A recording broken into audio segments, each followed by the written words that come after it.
A small flame burned the ropes tying her, and she stood. The woman stood, approaching the men from the back and picking their leader. "You bastards will regret attacking us." The thug's leader shouted. Pulling his greatsword, thud, a gentle hand covered his eyes. "You smell awful." A voice whispered behind him as a dagger sliced his throat. Liliana finished him off. The men turned back, seeing their leader, wiggling on the ground, bleeding. "Where did you come from?" The men growled, facing Liliana. Thud, an elf, walked from the hole Gug left in the wall. "Oh my!" "By the tree branches, you really lead us to their hideout," Vars said with a smile, staring at Liliana. "The best way to find people like them is to get captured. I know my job."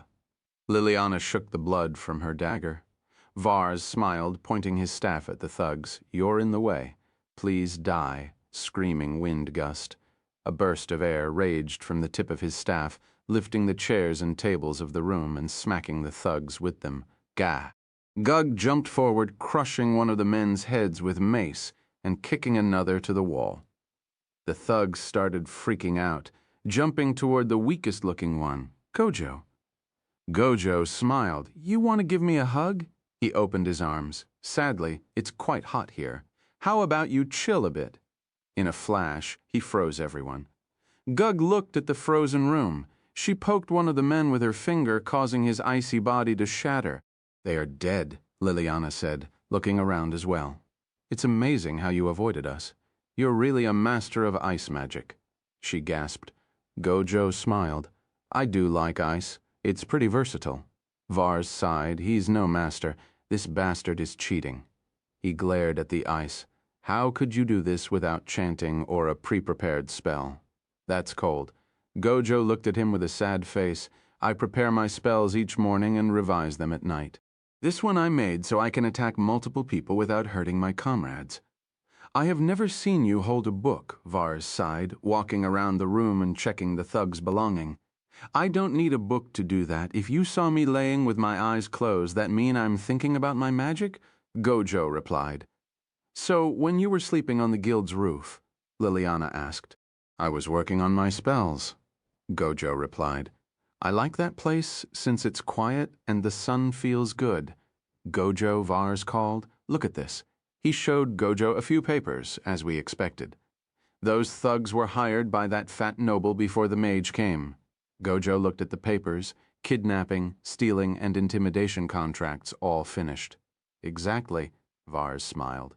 "Look at this one. He visited the royal treasury in the capital 3 years ago, and he hired idiots to guard him." Liliana looked at the papers.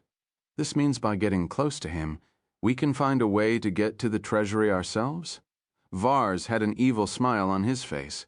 He is weak to his wife and only daughter. "We need to kidnap those two and force him to work for us. I don't like getting innocent people involved. Can't we take the man himself and give him the ice treatment?" Gojo suggested. "Torture? It won't work as we need him to be active. We aren't seeking information but a service." Vars explained. "I hate to say it, but Vars is right." Liliana sighed. "We need to retrieve the artifact and give it back to the elves before they start a full-on war on the humans. If it came to that, the fat noble will be sent to the front line with his personal army, and his wife and daughter would end up suffering a worse fate." "I didn't think that far." Vars stared at her. "I merely think that 3 people suffering is better than 2 kingdoms going into war." He stood, smiling at Liliana. "Don't smile at me, you creep." Liliana cringed, hiding behind Gug. "I didn't say anything." Vars smiled. Gojo laughed, flicking his finger, and all the frozen thugs disappeared. "At least, Arad won't have to worry that much now." He looked at his party. "Thanks for your help." Liliana, Gug, and Vars stared at Gojo for a moment. "Don't worry about it. It helped our cause," Vars said. Liliana looked away, hiding her smile. "My brother is with him. I can't let those thugs hurt him." Gug stared around, confused. "Gug fights with Gojo," she said, approaching Gojo. "Gojo saved Gug's life. I told you don't need to worry about that." Gojo replied, "But at least learn how to use doors." He looked at the busted wall. "And try to say your name less." Vars looked at Gojo and Gug. Barbarians are a bit too stupid. They keep saying their names so they won't forget them, and so other barbarians won't forget their names. He approached Gug, and that is the same reason why all of these names are short. Gug and Nina come to mind. Come on. Gug isn't stupid. She's simple. Gojo started at Vars. Liliana sighed, glaring at Vars.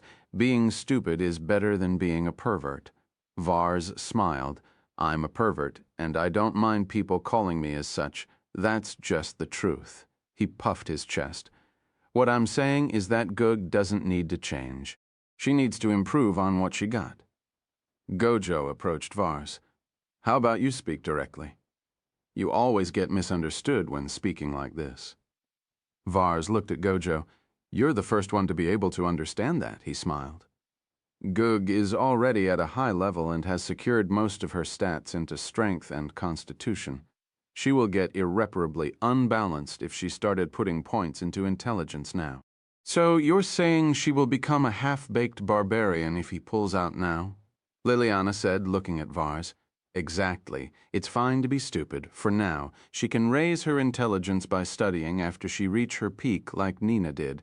Vars nodded and then looked at Liliana. Can I see your feet? Vars asked. You mean feets? Liliana replied, trying to look between Vars's words like Gojo said. No, I just like them toes, Vars replied with a smile, and she punched his face. Chapter 133, Abel and Jack vs. the Mage. 3.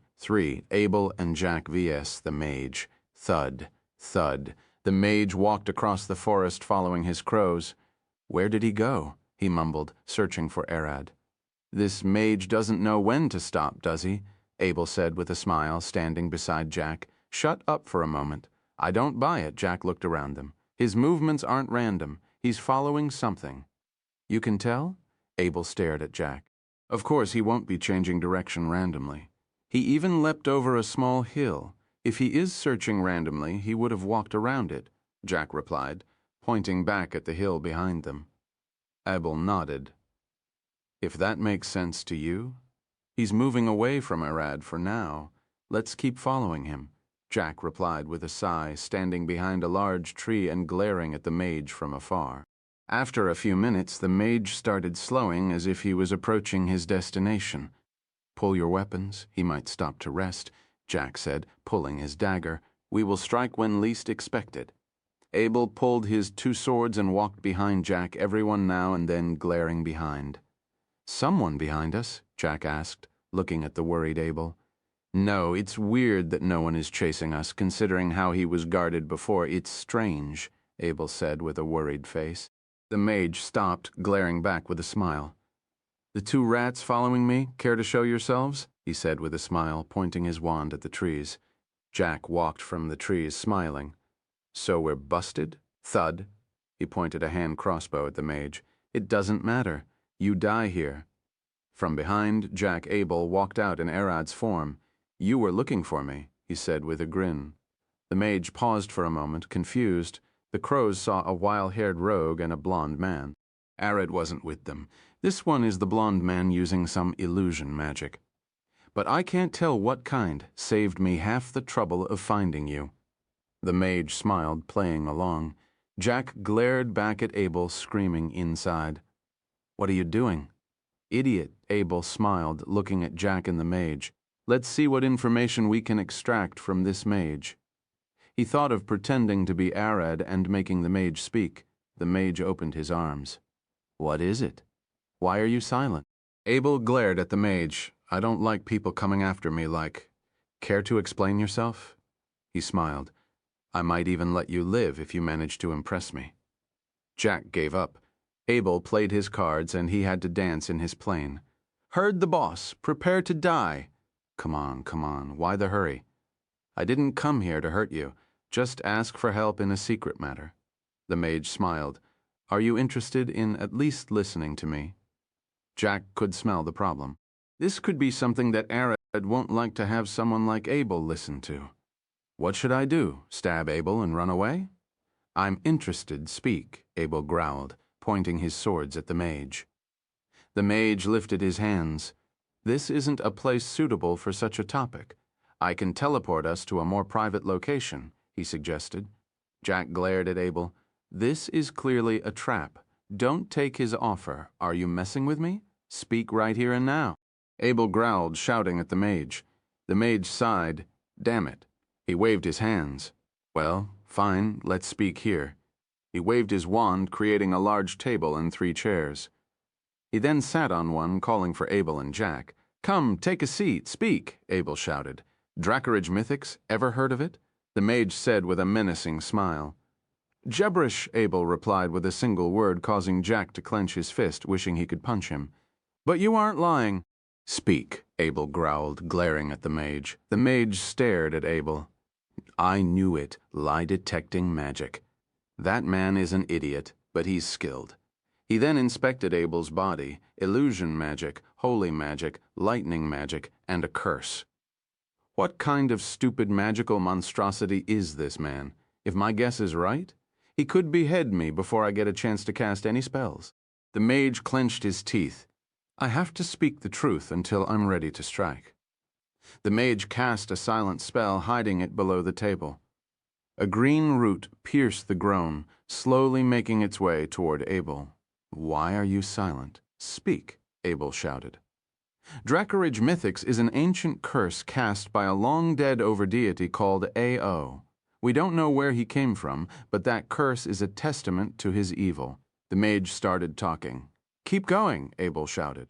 Till this point, the mage hasn't lied, but Abel wasn't stupid. This was what the mage believed is right. There is the possibility he had convinced himself with magic. A.O. cast the curse on a meteor several thousand years ago. When the celestial body passes by our land, all dragons shall fall into a murderous rage, ripping, burning, killing, and destroying all in their wake. The mage smiled. Abel glared at the mage. His story sounds stupid, but he isn't lying. Damn it, I should have studied more in the church. Abel growled inside, but soon cleared his head. No, someone like me can't stay that long in churches anyway. I still don't see how that is any of my business. Abel growled. Dragons will kill everyone, including their own. I believe that includes you, Sir Arad. The mage smiled. 3 years till the meteor show up and ends the world. But there is still hope. The mage pointed at Abel. Void dragons. The fuck are you talking about? Abel growled, and Jack stepped forward. Forget it. Let's kill him. He pointed his dagger at the mage. The void dragons have picked up on their curse long ago, for several decades now. Their bodies have naturally adapted a survival strategy. The mage stood, waving his hands. The void dragons started repelling each other, so they won't murder their kind in the inevitable rage. That connection between them and the meteor is priceless, and might be the world's only hope for survival. The mage pointed at Abel. The mage tower is seeking to learn more of that, and then use it to deflect the meteor away with a great spell. As the mage spoke, the root finally caught Abel by the ankle. GWA! Abel screamed as his body got flung away, smacking into a tree. Bam, you bastard! Jack rushed toward the mage. I will cut your lying throat. Do you think a mere rogue can stop me? The mage smiled, pointing his staff at Jack.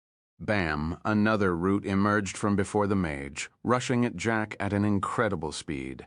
Thud, thud, thud, thud, thud, thud, thud. Jack jumped on the root, running on it toward the mage. You nimble bastard.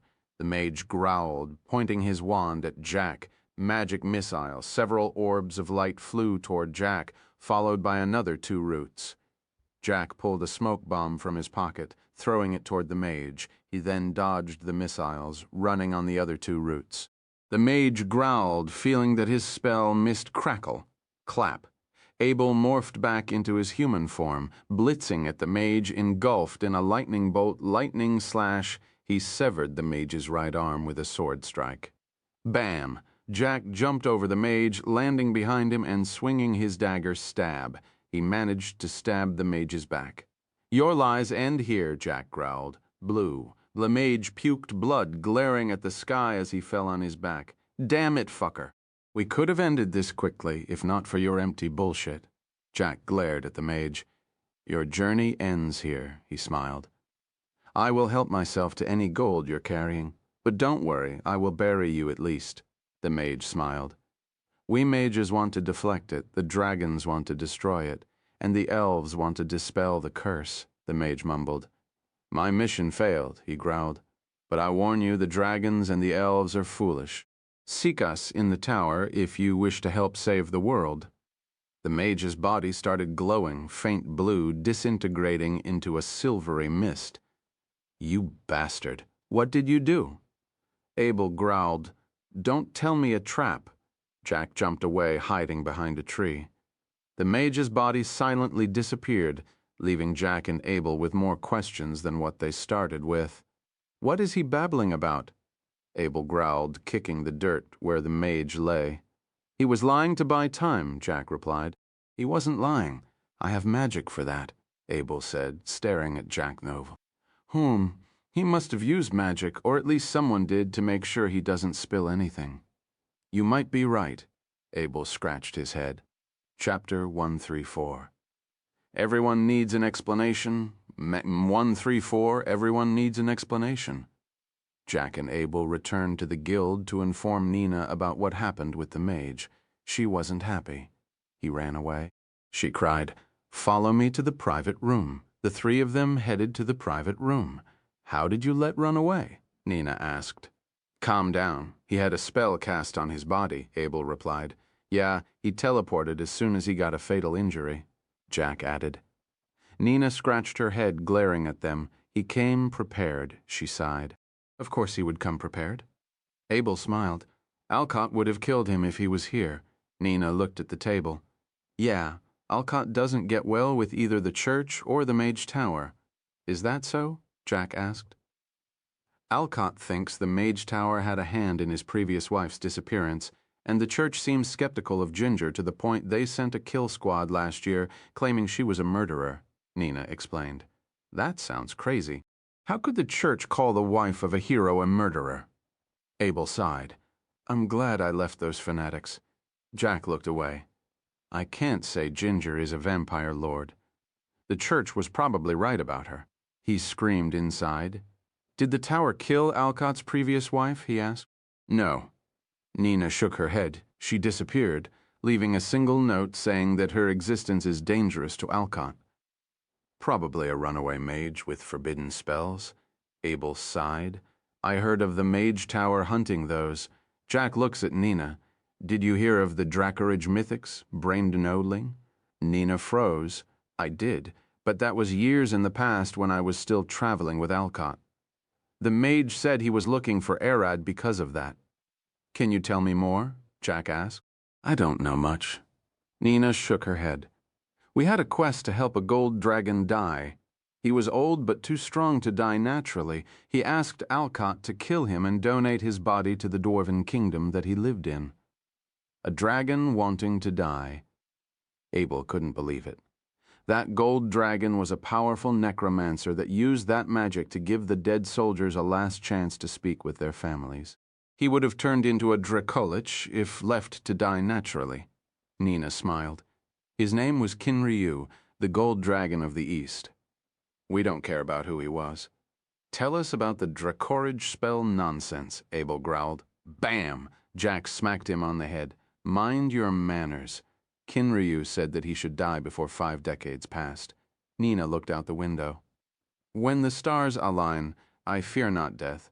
I fear what my claws might do to the ones who raised me. I do not have a golden future, she repeated what the dragon said. Alcott then asked him to explain further. I only have 3 paths.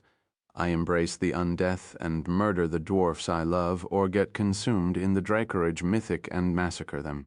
Please kill me before that. Nina sighed.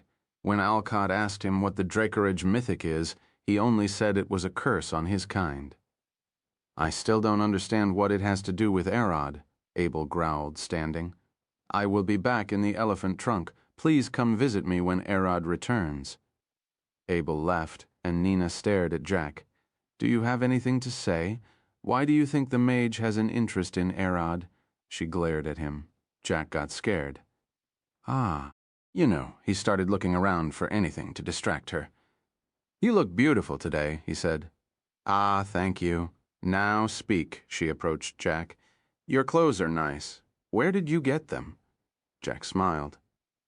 I was trying to get some for Lydia. Speak, Nina glared at Jack with a smile. Jack started sweating. Knock, knock, is Jack here? Lydia asked from behind the door. I need him. He will come soon. Wait a bit, Nina replied. Crack. Lydia opened the door, walking inside. This is a private conversation. Leave. Nina glared at her.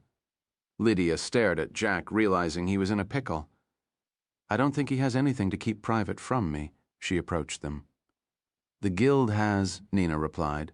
When Lydia got close, she pinched her nose. Gah! Are you for real? She glared at Nina. What? Nina looked at Lydia. You reek like a feral dog, Lydia cringed. I guess that mage stressed you, Lydia added. Nina sniffed her chest. I don't. You won't recognize your own smell, Lydia said. You were sweating buckets from anger at the mage. You better hurry and take a shower. Nina glared at Lydia with a suspicious face. I will ask the other receptionists. You will only embarrass yourself, I told you, since I also can smell pretty bad after a fight or training. There is a reason why none of them brought this to your attention, Lydia sighed. Amber would have told you if she was here. I still need to, Nina said, but Lydia grabbed her hand. Listen, you stink. Go take a bath first, and then come ask Jack. He isn't going anywhere. Lydia then stared into Nina's eyes. You want to be a normal woman, don't you? Nina sighed. Fine. She left the room after telling Jack to meet her tomorrow. Thanks, Jack thanked Lydia for getting him out. Don't thank me, she smiled. This of a way to talk with her tomorrow. Jack smiled. This gives me enough time to come up with a story. You didn't kill anyone? Lydia stared at him. I might have killed the mage with Abel, but Nina is worried about what the mage said. Jack stood. Won't tell her would be for the best. You could get the guild's help, Lydia asked. No, Jack shook his head. I would like to keep the matter a secret until Arad returns. He stood, by the way. Can you help me with something? What is it? Lydia stared at Jack with a puzzled face. I want you to search for something in the church's library. You can access that place, don't you? Jack looked at Lydia with a smile. I can, but what do you need me to look for? Dracoridge Mythics, bring me anything you find, Jack said. Is this what Nina wanted to hear about? I feel like you're dragging me down something big, Lydia sighed. I might be. Jack scratched his head. Honestly, I don't know how bad the situation can get. Lydia waved her hand. Fine, as long as you're aware of the danger, she smiled. But you will have to pay me if it was in the forbidden section. Jack nodded. Of course. How much do you want? Lydia whispered in his ear. I would take the lead for a week. Jack froze. A single day, 6, 2, 4. Fine. You take 4 days. Jack gave up. I can't fault you. Lydia smiled. Thank you. It will be fun. She turned around. I will get to work right away. Jack watched Lydia leave. Now, I'm the party's rogue. Gathering information is my job. I should visit Merlin and ask. Jack walked out of the private room and found a man wearing noble clothes waiting for him. Are you Mr. Jack? The man asked. No, he left earlier. You can find him at the city stable, Jack replied without batting an eye. The noble sighed. I was asking of courtesy. I know you are Jack. The noble bowed slightly. My name is Liam, the Lord's butler. Listen, I didn't steal anything from you, Jack sighed. I know, the butler sighed. I would have brought the guards if that was the case. He pointed behind him. The Lord asked me to deliver Arad and his party an invitation to his mansion. The butler handed Jack a sealed letter. Is it about the dragon? Yes. The Lord wishes to grant you a reward for helping the Archmage Merlin and slaying the dragon. The butler then glared at Jack. Albeit, he wants to ask about what happened with the village living beside the dragon's lair. Most of them were found dead. Jack looked away. They were a part of the dragon cult, so Arad killed them. I don't know. Jack scratched his chin. They were worshipping the dragon we killed, so we ran away immediately so as to not fight them. Jack smiled. Did anything happen? Their village chief was an old war general of our army. He apparently killed most of the villagers and is seeking refuge with a handful of people in Oakedge.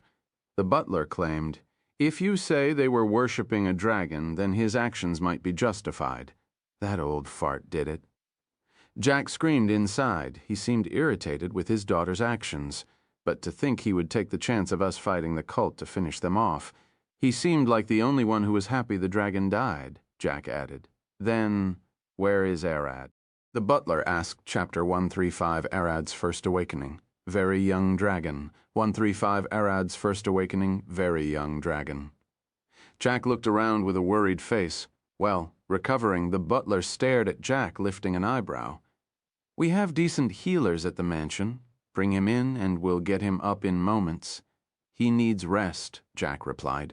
We will send you a letter when he starts feeling better. Jack then left the guild, leaving the butler standing there. He then left for Merlin to ask about the Dracourage spell, but she only knew the name.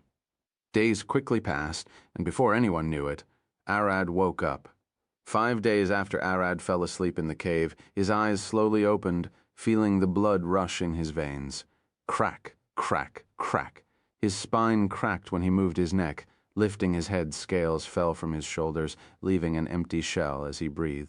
Arad's size has doubled, and he now stands at 3 meters in his draconic form and is 9 meters from head to the tip of his tail. Arad stretched his wings, realizing how massive they got. No wonder they couldn't lift him before. He went from a 5-meter wingspan to 15 meters. His torso resembled a dog with a muscular upper torso and a lean stomach. His arms and legs were thick and muscular and strong enough to easily maneuver his heavy body across all surfaces.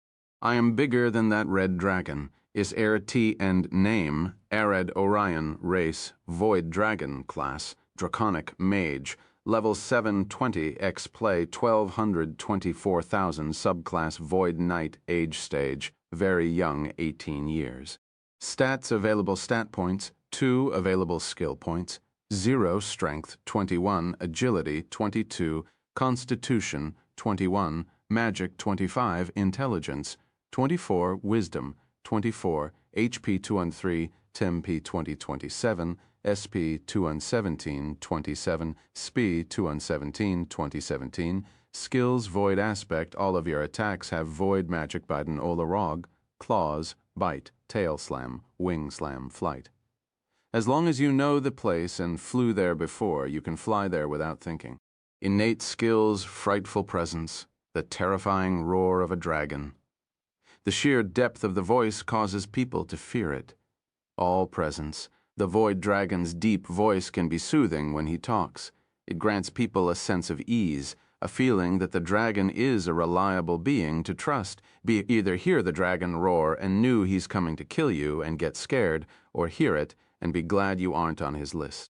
When Arad roar, Ayala and Jack would get the awe presence while what they are fighting gets the frightful 1%.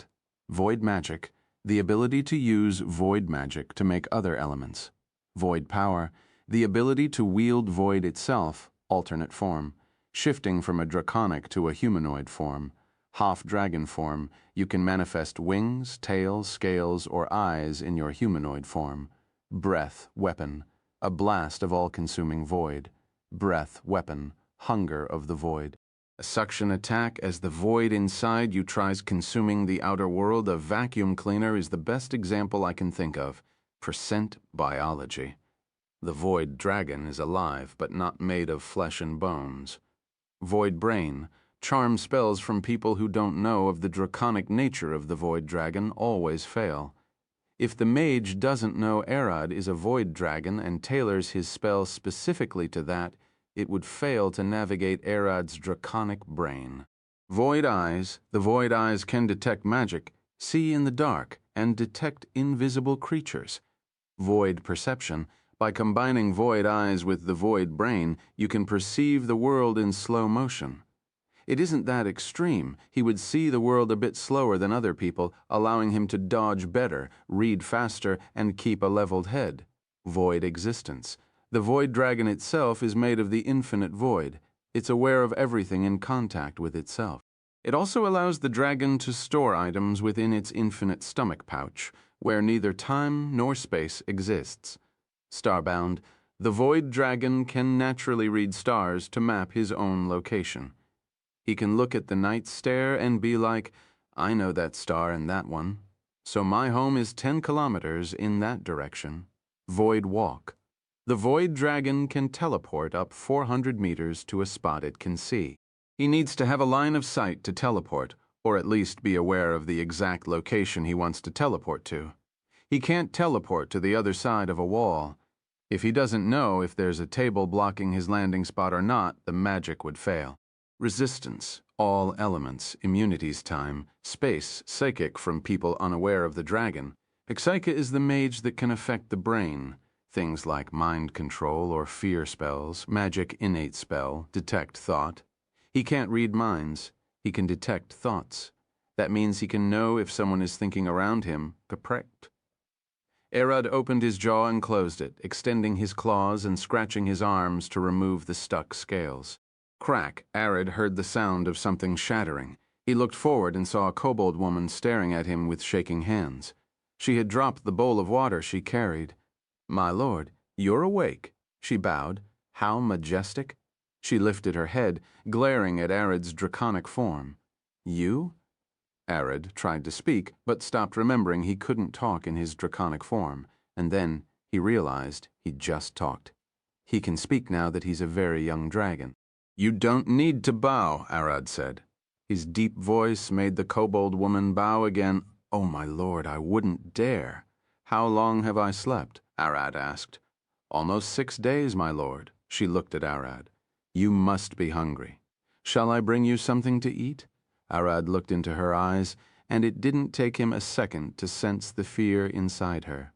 They are afraid that he might eat them now that he is awakened. A hungry dragon isn't something anyone wants to deal with. Worry not. I prefer to hunt my own food, Arad said. The woman froze. My lord, we are only skin and bones. Sorry, I didn't mean I wanted to eat you. Arad shook his head. I will go out and hunt monsters in the forest. You and anyone I don't see as a threat aren't food. Arad stood on all four, swinging his tail from left to right. My lord, may I speak? The woman said, scratching her cheek. You have already been talking, Arad replied. The tunnels ahead are too small for your majestic figure, the woman said, looking at the door behind her. Arad nodded. I know, I was stretching my body. He shifted into his humanoid form. Arad's clothes were still on him, but they felt tight. The muscles on his body grew larger to reflect his 21 strength. I probably need new clothes, Arad mumbled, walking through the tunnels with the kobold woman. With each step, the kobold in the tunnel felt Arad's presence moving, causing them to freeze in fear. His awakening was quite sudden, and many of them didn't want him to see them fumbling around with traps or being stupid to the kobolds. Arad's opinion of them meant life or death. If they looked weak or useless, they would get eaten. After walking for a while, they reached the third layer. I didn't see any of the elders, Arad asked. They are engrossed in their work, planning for the future. Shall I call them to meet you? The woman asked. No need, we can talk when they have time. Don't disturb their work. Arad replied, looking at the woman with a smile. Their work is important, and I can't mess that up for them. Arad didn't know how those impacted the kobolds. The woman merely nodded as it thought of it as a matter of fact. She then went to tell the kobolds that they are worth their work to Arad, and slacking can mean grave consequences. My lord, the Ant Queen cried, rushing toward Arad and almost stomping him. I have missed you, she circled around him. I was just sleeping, Arad sighed, and the Queen gave him a closer look. My lord, did you get stronger? The Ant Queen asked. Arad nodded. Of course I did get older as a dragon? No. How could I reach you if you kept getting stronger? It's unfair, unfair, the queen cried. As the ant queen started throwing a tantrum, Arad sneaked out to the second lair. The Axol's attitude didn't change. They reached out to him. He patted them a bit and then left for their business. Arad then walked toward the first lair, where he found a door locking his way. This door wasn't here before. Did the goblins make it? Arad thought as he pushed the door open. Arad saw the goblins hustling behind the door, cleaning their lair and decorating the walls. He walked out, and the goblins stared at him momentarily before panicking. His lordship is awake. Chapter 136, Half-Dragon for Is Too Much for the Carpenter. 136, Half-Dragon for Is Too Much for the Carpenter. Arad approached the goblins. How are you doing? The goblins bowed, and Hob rushed forward with a sweaty face. Your lordship, we are glad to see you awake. Hob smiled. We were cleaning and trying to make the place prettier as per Lady Aella's commands. We've also been training with the sword and bow under her command. He pointed toward the back where the young goblins were sharpening their blades. Where is she? Arad asked, looking around and searching for Aella. She is outside, Hob replied, pointing forward. Gob, come guide his lordship to the exit. Gob dropped the blade he was sharpening and rushed forward. Your lordship, I'm glad to see you with us again. Please follow me. The two walked across the first layer until they reached the dungeon gate. Lady Aella instructed us never to get out before getting direct permission from her, since the workers are still working outside. Gob explained, and Arad patted his head. Thanks, I will go see her. Arad pushed the door open and walked outside, finding himself in a dark cellar with crates stacked on each other. They seemed to have at least finished the cellar, Arad thought, touching the walls as he approached the stairs, slowly going up. Crack. He opened the trapdoor and got out in a tidy living room. I can sense multiple thoughts. One person is sitting on the roof. 5 are in front of the house. 2 are at the back, and lastly, 1 to the right. Arad looked around, and he could sense everyone. He walked toward the front door and opened it, seeing 5 workers installing fences around the garden. One of the workers looked in Arad's direction. Hoy, a strange man came out of the house, he said. The other workers looked at Arad, and one recognized him. That's Arad, the house owner. When did he arrive? He stood and approached Arad. How did you get here? I'm sure we set dogs guarding all around the house. The workers have been seeing wolves and apes around the area, so they put dogs to guard. No one barked when Arad came in. Arad smiled. Sorry, I'm used to moving silently. Arad laughed it off. Silently? The worker asked with a puzzled face. I'm an adventurer. I'm used to moving across the forest without alerting monsters.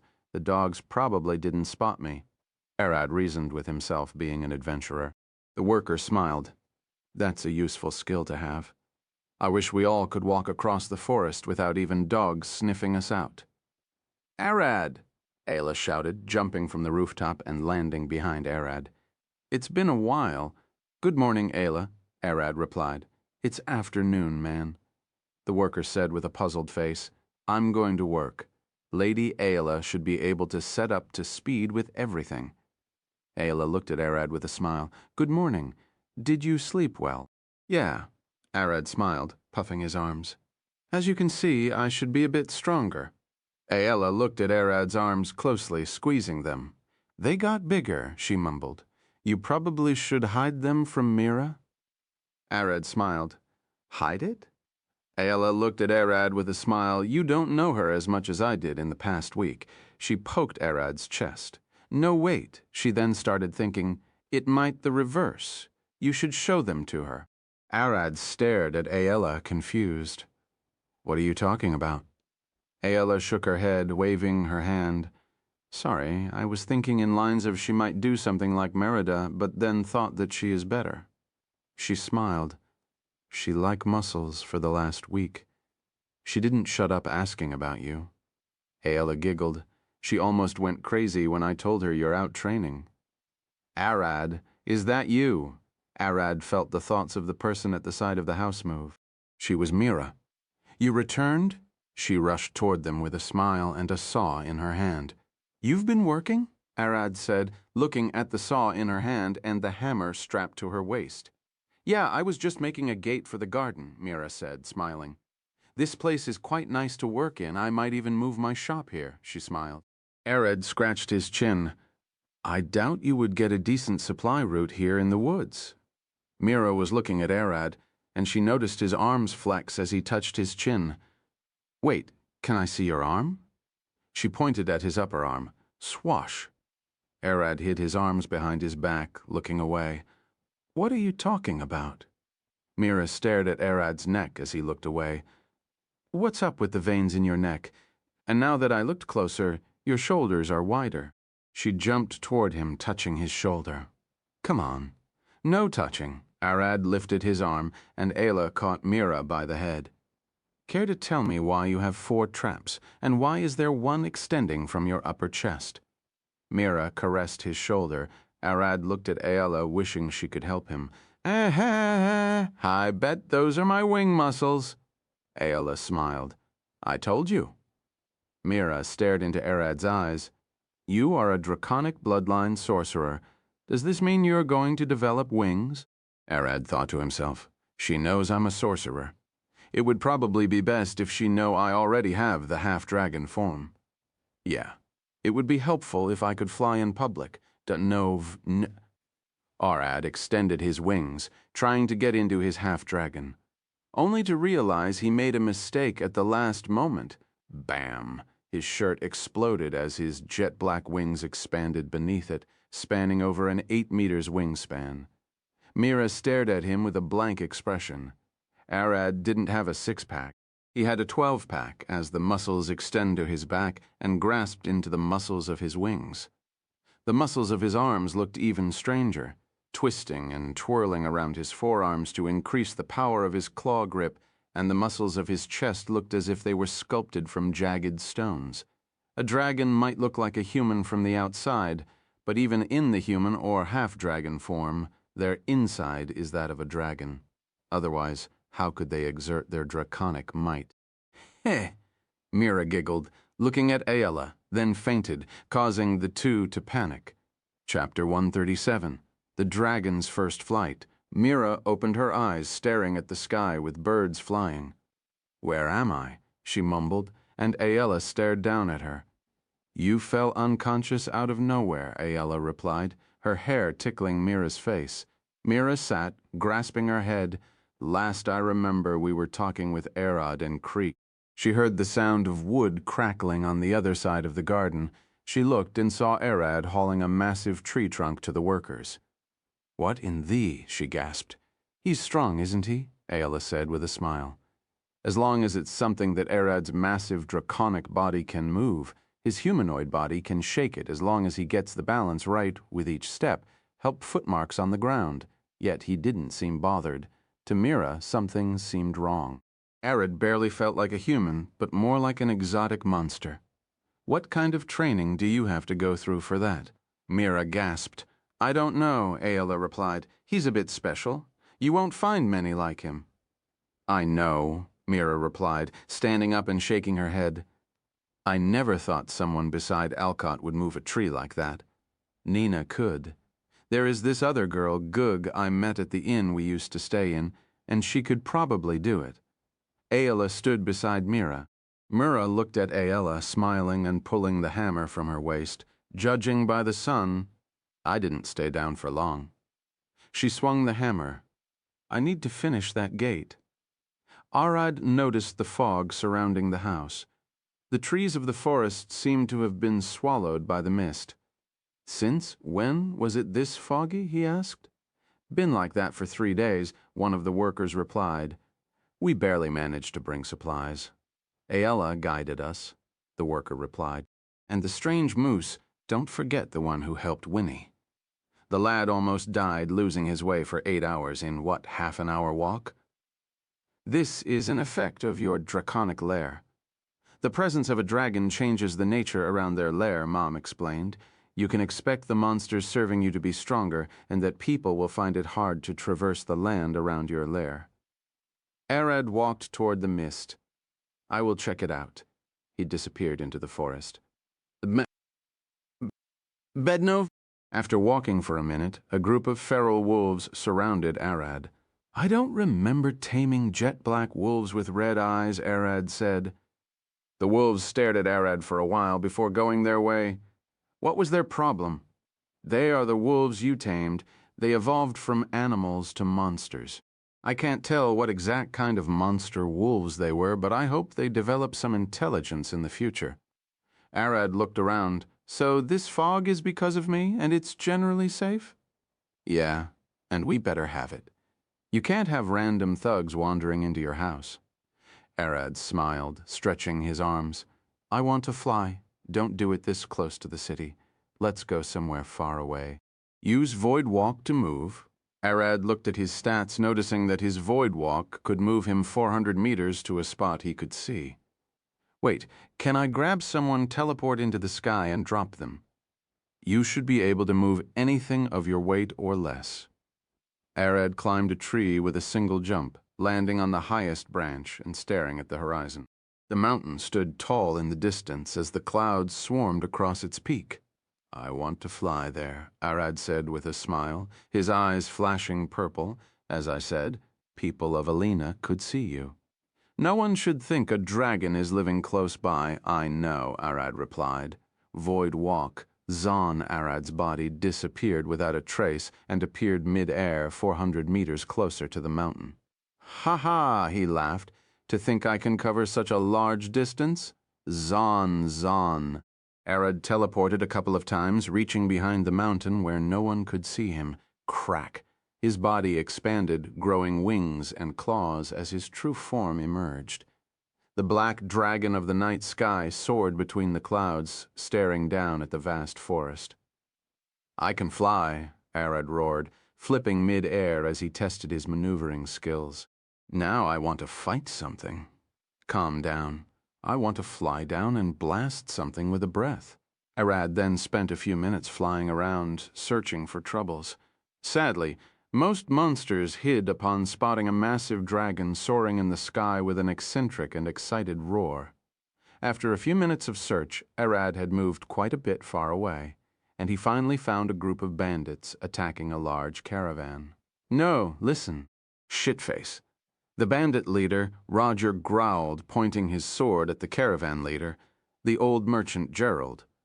We're taking the good horses and the beauties you have in the back. You and the boys can fuck off. We won't care less. The other bandits laughed, surrounding the caravan and shooting the driver dead. Gerald glared at the bandits. You think you can take us down just like that? He looked back at the adventurer he hired for protection. Sorry, old G. The adventurer leader smiled. We work for who pays more. He pulled his sword, and so did the other adventurers. You scumbags, you work for them, Gerald growled, pulling the short sword he kept on his waist. Want to fight us? The adventurer leader swung his sword at the old Gerald. Clang. Gerald deflected the strike and smacked the adventurer in the face with his palm, pushing him away. Thud, the adventurer's rogue rushed forward, swinging his dagger at Gerald. Man, Jemmy went easy on you. Gerald stood still, his clear eyes glaring at the rogue dead in the face. Brat, clang, stab. Gerald deflected the dagger and stabbed the rogue under the armpit. The mage pointed her staff, charging a spell. Gerald took the rogue's knife and threw it at her, hitting her in the throat. The spearman rushed with his spear, thrusting his weapon. Gerald moved to the side, twisting the rogue's arm and breaking it as he stabbed the spearman in the guts. Toof! Gerald spat on the spearman's face.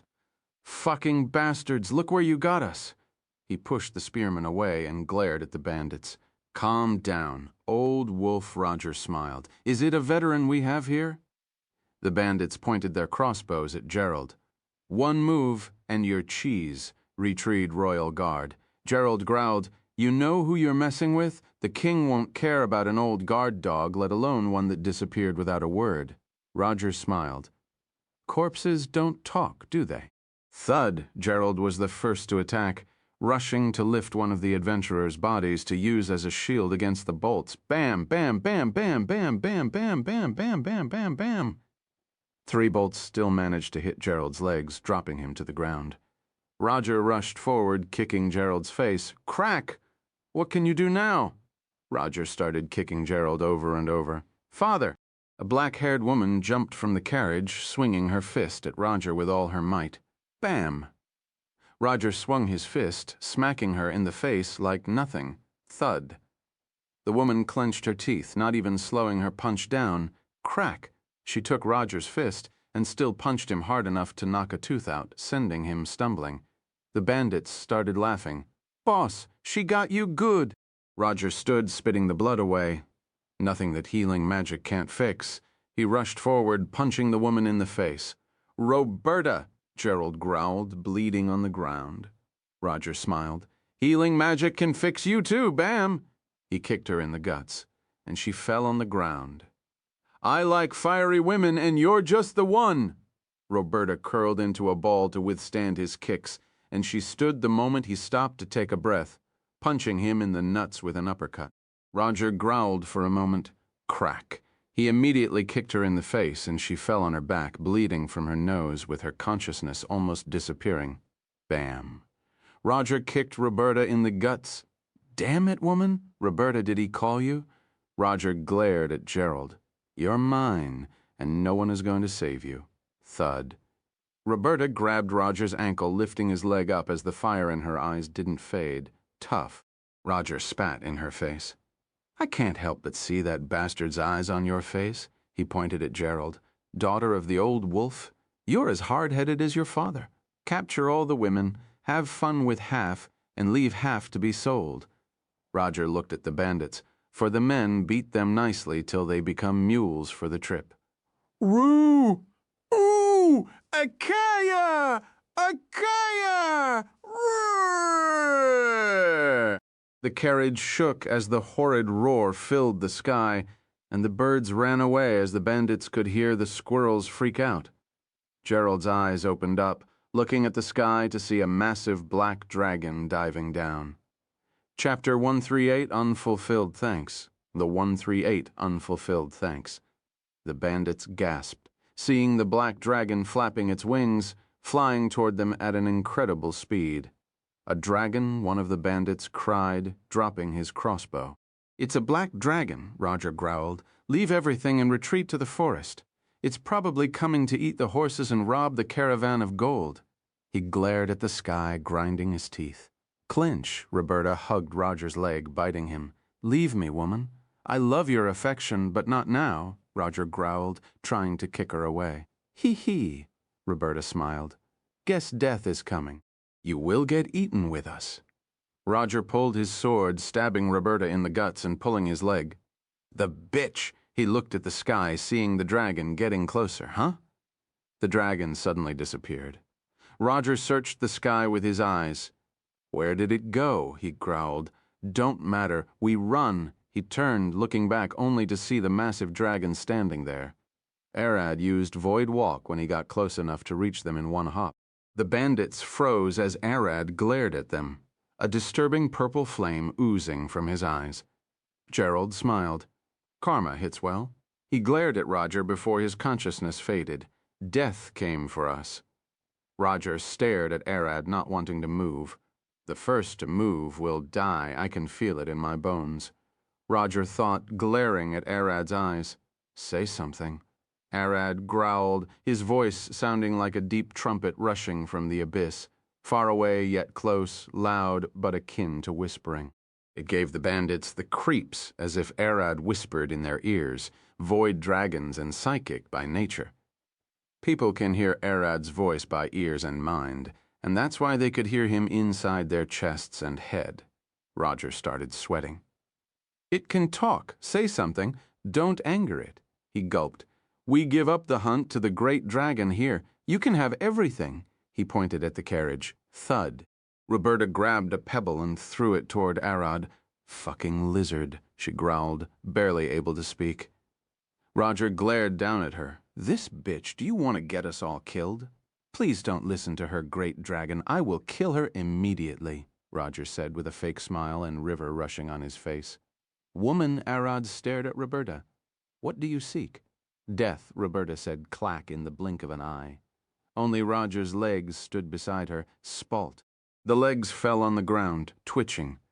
Arad looked at his bloodied claws. The void in them absorbed the blood to his stomach, cleaning his palms. Rah. The other bandit screamed in fear, running toward the forest. Bam. Arad ran after them, trampling trees like an unstoppable monster. Roar. One of the bandits looked back as he ran away, seeing Arad running toward him with an open jaw, growling like a crazed dog. Get away! Monster. The bandit pulled his sword, swinging at Arad as he got closer. Clang. Arad didn't even stop. He stomped the bandit and absorbed the corpse into his stomach. Spread out. One of the bandits shouted, running astray from the rest.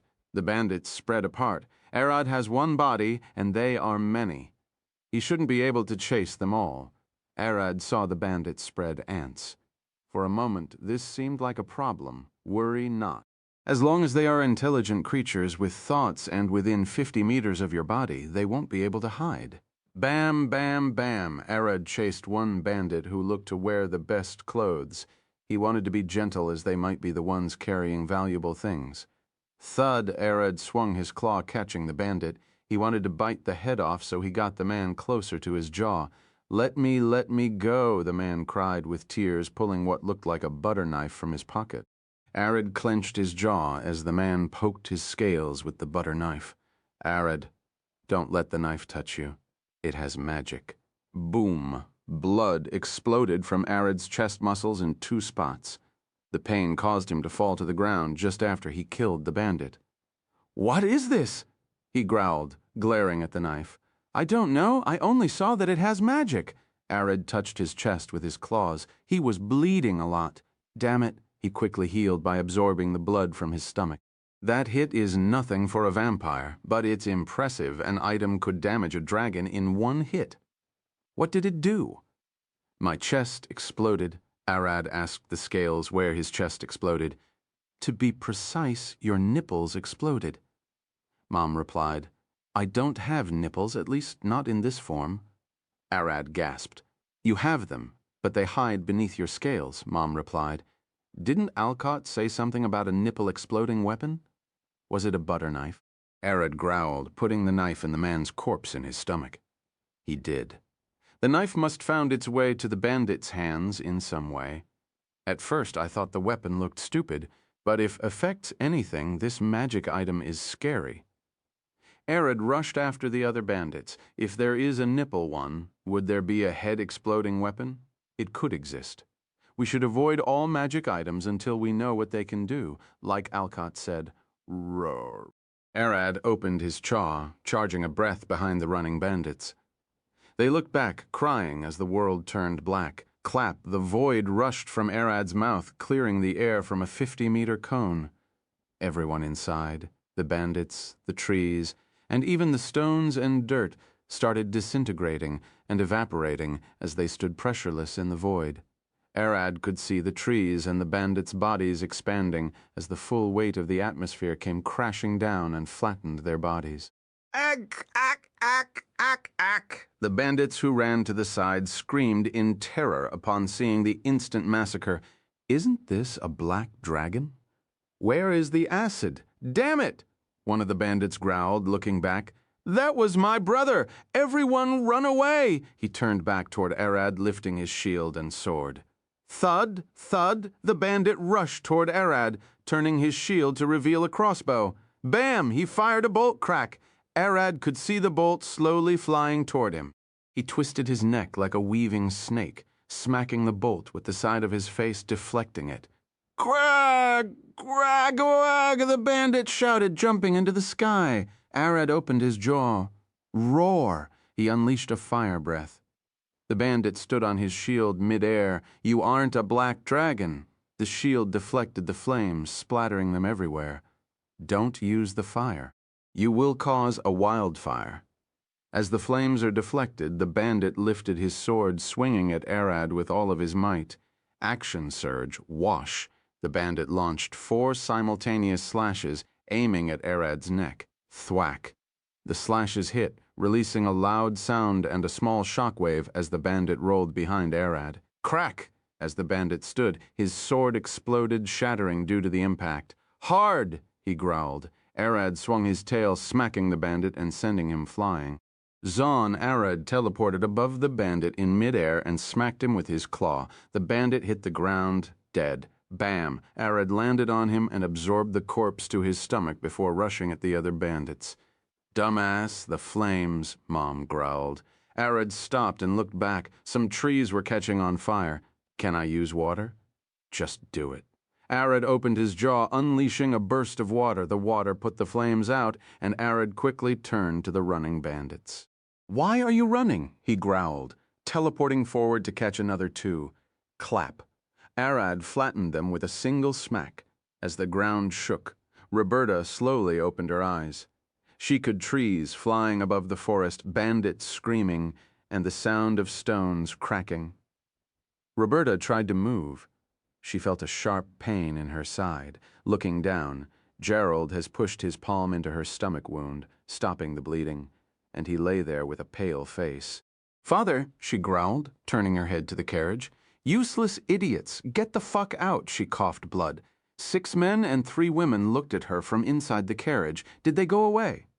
"Cowards, bring the healing potions," Roberta growled. Those idiots were the workers her father hired to help haul the goods. She won't blame them for not showing up when the bandits or the dragon came, but they didn't even try to heal them when the danger left. One of the men looked back.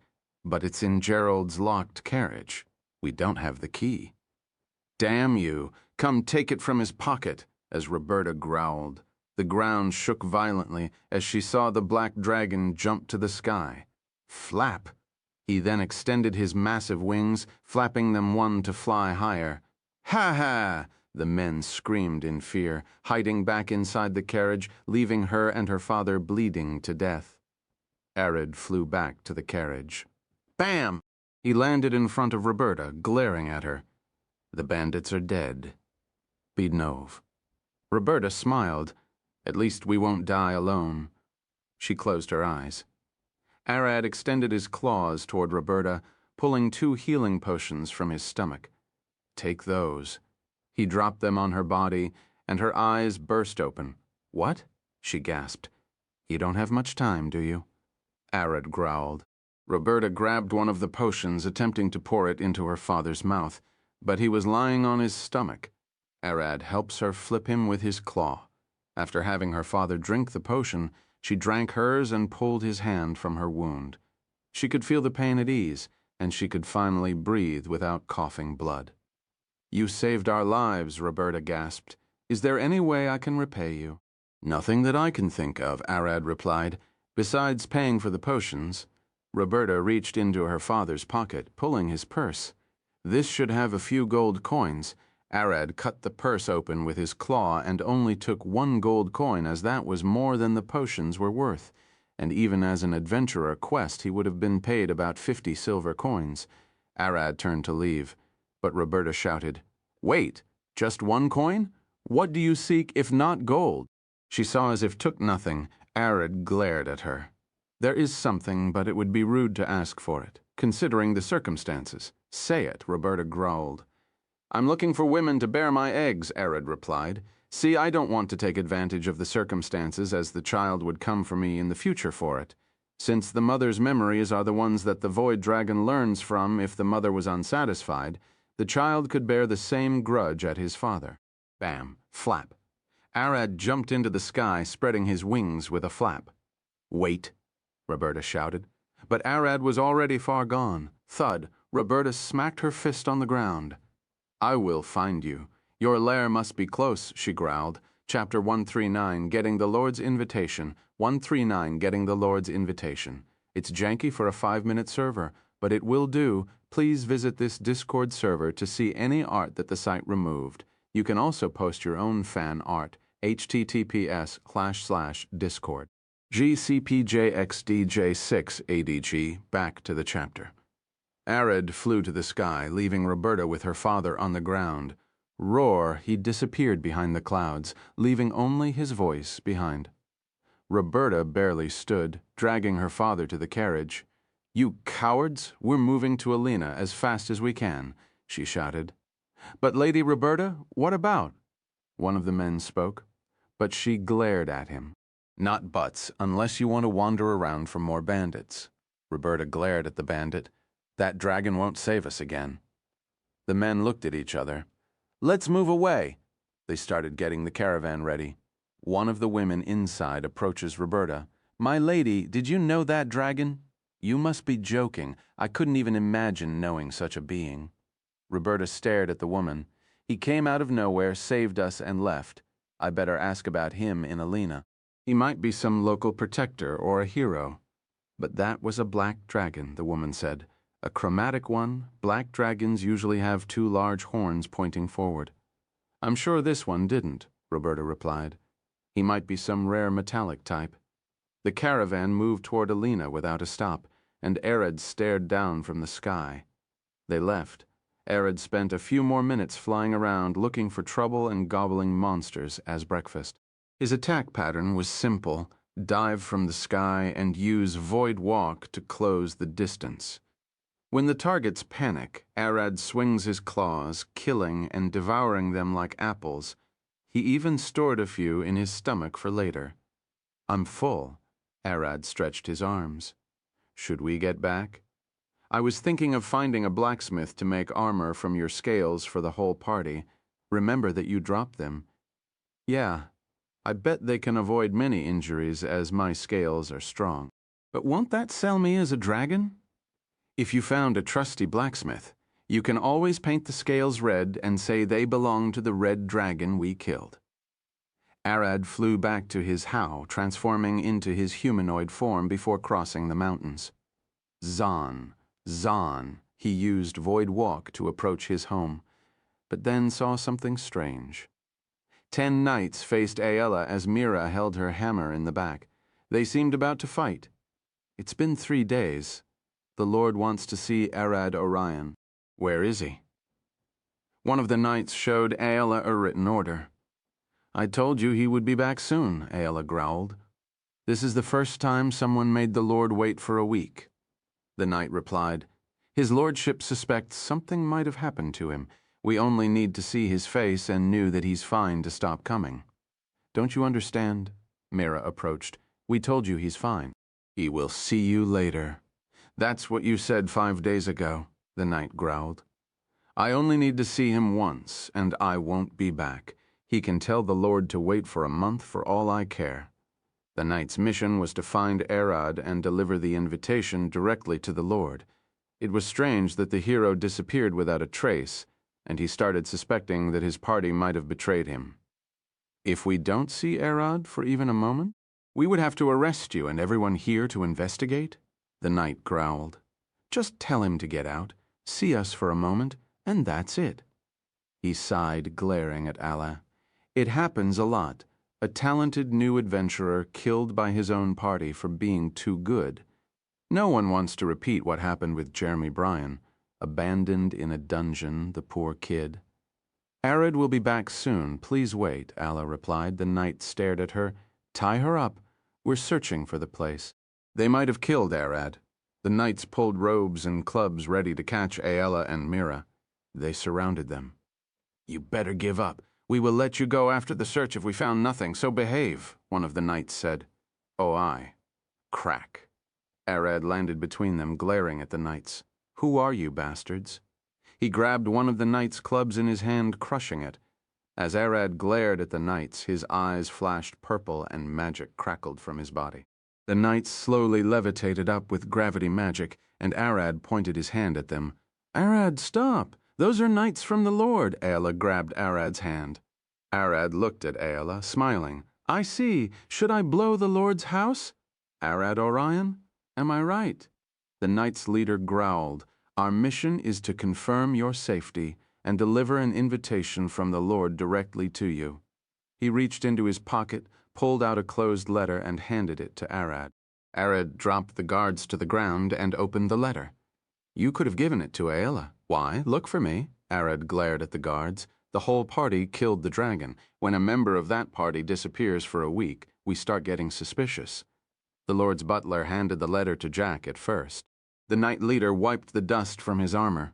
We started searching when we got no answer from the party and discovered that you're missing. So it's over now that you found me? Arad asked. Yeah, my job is over with the invitation delivered to all members. The Knight leader waved his hand. I'm happy you weren't a second Jeremy. The Knights then left without another word. Arad looked at Aella. Since when did they start coming? A few days ago, Aella replied. Arad sighed, looking at the sky. We better go see that lord as soon as possible and get rid of the problem. They shouldn't come looking for you now, Mira said. They came only because they weren't sure if you're alive or not. The workers working on the fence approached Arad and the girls. Is everything okay? Yeah, Arad replied. You can get back to work, or are you lacking in wood? One of the workers nodded. Yeah, we finished placing all the poles that Lady Mira made. He looked at Mira. Can you make more so we can finish the job? H, Mira gasped. Sorry, I will get it done. She rushed to her carpenter table. Arad and Aella started helping by carrying stuff, and the day quickly ended. The sun started curling behind the mountain as the darkness slowly fell. The workers gathered their things and left. Let's get inside, Mira said with a smile. Yeah, we will cook dinner first, Aella replied, smiling as they walked inside the house. Arad watched the two girls, wondering why Mira was still there. He wanted some private time with Aella, but that doesn't seem to happen. Inside the house, Arad looked at the couch that Mira made. It's made of goat leather and filled with goat's wool, giving it a soft yet firm feeling. The carpet was bought from the market, and it's made of leather strings. Arad sat on the couch and looked around. Mira has made everything that has wood in it, from the beautifully sculpted table in front of him to the doors between the rooms. He stopped. Where are the doors? Mira looked at him from the kitchen. I haven't finished them yet. I focused on having the workers finish as fast as possible since they are paid for their time. It was Mother's advice to save on cost. Arad looked at her. Is that so? What else is missing? He asked. Mira scratched her chin. The king bed, most of the doors, the attic ladder, some cabinets, crats for storing stuff, and the garderobe. The garderobe? G.E. that done first? Arad stood glaring at her with a sight. I know it's far cleaner, but the hole takes time to be dug nicely. Mira scratched her head. Aella suggested to leave it until you make it, saying you can dig pretty fast. Arad scratched his head. A garderobe is important. Build that first, and then everything else. Where do people shit? Mira walked out of the kitchen. I have a makeshift one built outside. You can use that, Beardbite. Arad looked at her and then at Aella. You can't get supplies here? That's a bad idea, isn't it? I can make it work, Mira smiled. What do you say, Aella? Arad looked at Aella, asking for help. Mira can ask Lila. I bet she can tell if that is even possible. Aella smiled. The lumber mill is far on the other side of the city, and let's not forget how long it will take for the nails and stuff to get delivered from the blacksmith. Aella stared at Mira. The cost of your service will increase drastically. Chapter 140 Draconic Disaster. 140 Draconic Disaster. Get the hammer, Mira said, looking at Arad hammering hinges into the wall with his bare hands. I know you can do it. Now use the hammer. Arad looked back at her, pushing a nail through the doorframe with his thumb. What did you say? Allah? What do you feed him? Mira asked, staring at Allah sticking the handles on the doors. Allah thought for a moment. My blood, she replied with a smile. Mira sighed with how thick his arms are. I shouldn't be surprised. Arad looked at his arms, thinking, I'm a dragon, a wormwolf, and a vampire on top of that. I guess the pale look is justified. His skin seemed a bit on the pale side. It's getting quite late, Arad said with a smile, looking at Mira. We need to finish the job. It's been like this for the past week, Mira replied, hanging the door in its frame. Arad glared at Mira. He cared less about the door and more about spending time with Aella. We have time. Let's finish hanging those doors as quickly as possible. They finished hanging all the doors by dawn. The night was already over, and the workers would come at any moment. Arad sighed, walking outside and staring at the rising sun. Should I visit the guild? Want to take a job? I was thinking of Jack. I haven't seen him. Arad scratched his head. He will be fine. I bet he's spending some time with Lydia. Focus on finishing the house first. We need the workers out so we can start setting up the lair. Arad nodded, walking around the garden. Mira, did you see the wood axe? He shouted. Mira stared out the kitchen window. It's there right beside my bench. Why do you need it? Arad replied. I'm going to cut some trees off. The worker said they need a few logs, didn't they? The wood needs to be dried first, Mira said. You should probably buy it from the city. You can cut trees, but we don't have a place to dry them here. Arad looked back at Mira. Fine, I'm off to the city then. Wait? What about breakfast? Mira pointed at him with a kitchen knife. Arad, remember the knife the bandits hit him with? I don't need dinner. He started walking. Stop. Mira quickly reached him, pulling him by the arm back to the house. Breakfast is important. How are you going to stay healthy if you don't eat well? Fine, Arad sighed, getting dragged back home on the breakfast table. He noticed two distinct sides, a green one filled with plants before Ayala and a ton of meat in front of Mira. Eat. Mira pushed the meat to him. Enjoy. Ayala pushed that large bowl of grass toward him, and he stared at it. Yeah, after about an hour, Arad finally managed to leave the house, heading to Alina. On his way, he met someone he haven't seen in a while. Alcott, Arad yelled, seeing Alcott and Ginger heading toward the city in an old carriage. Alcott slowly turned his head, seeing Arad running behind them. Slow down, he waved to the driver. Arad caught up with the carriage. You're finally returning, he asked.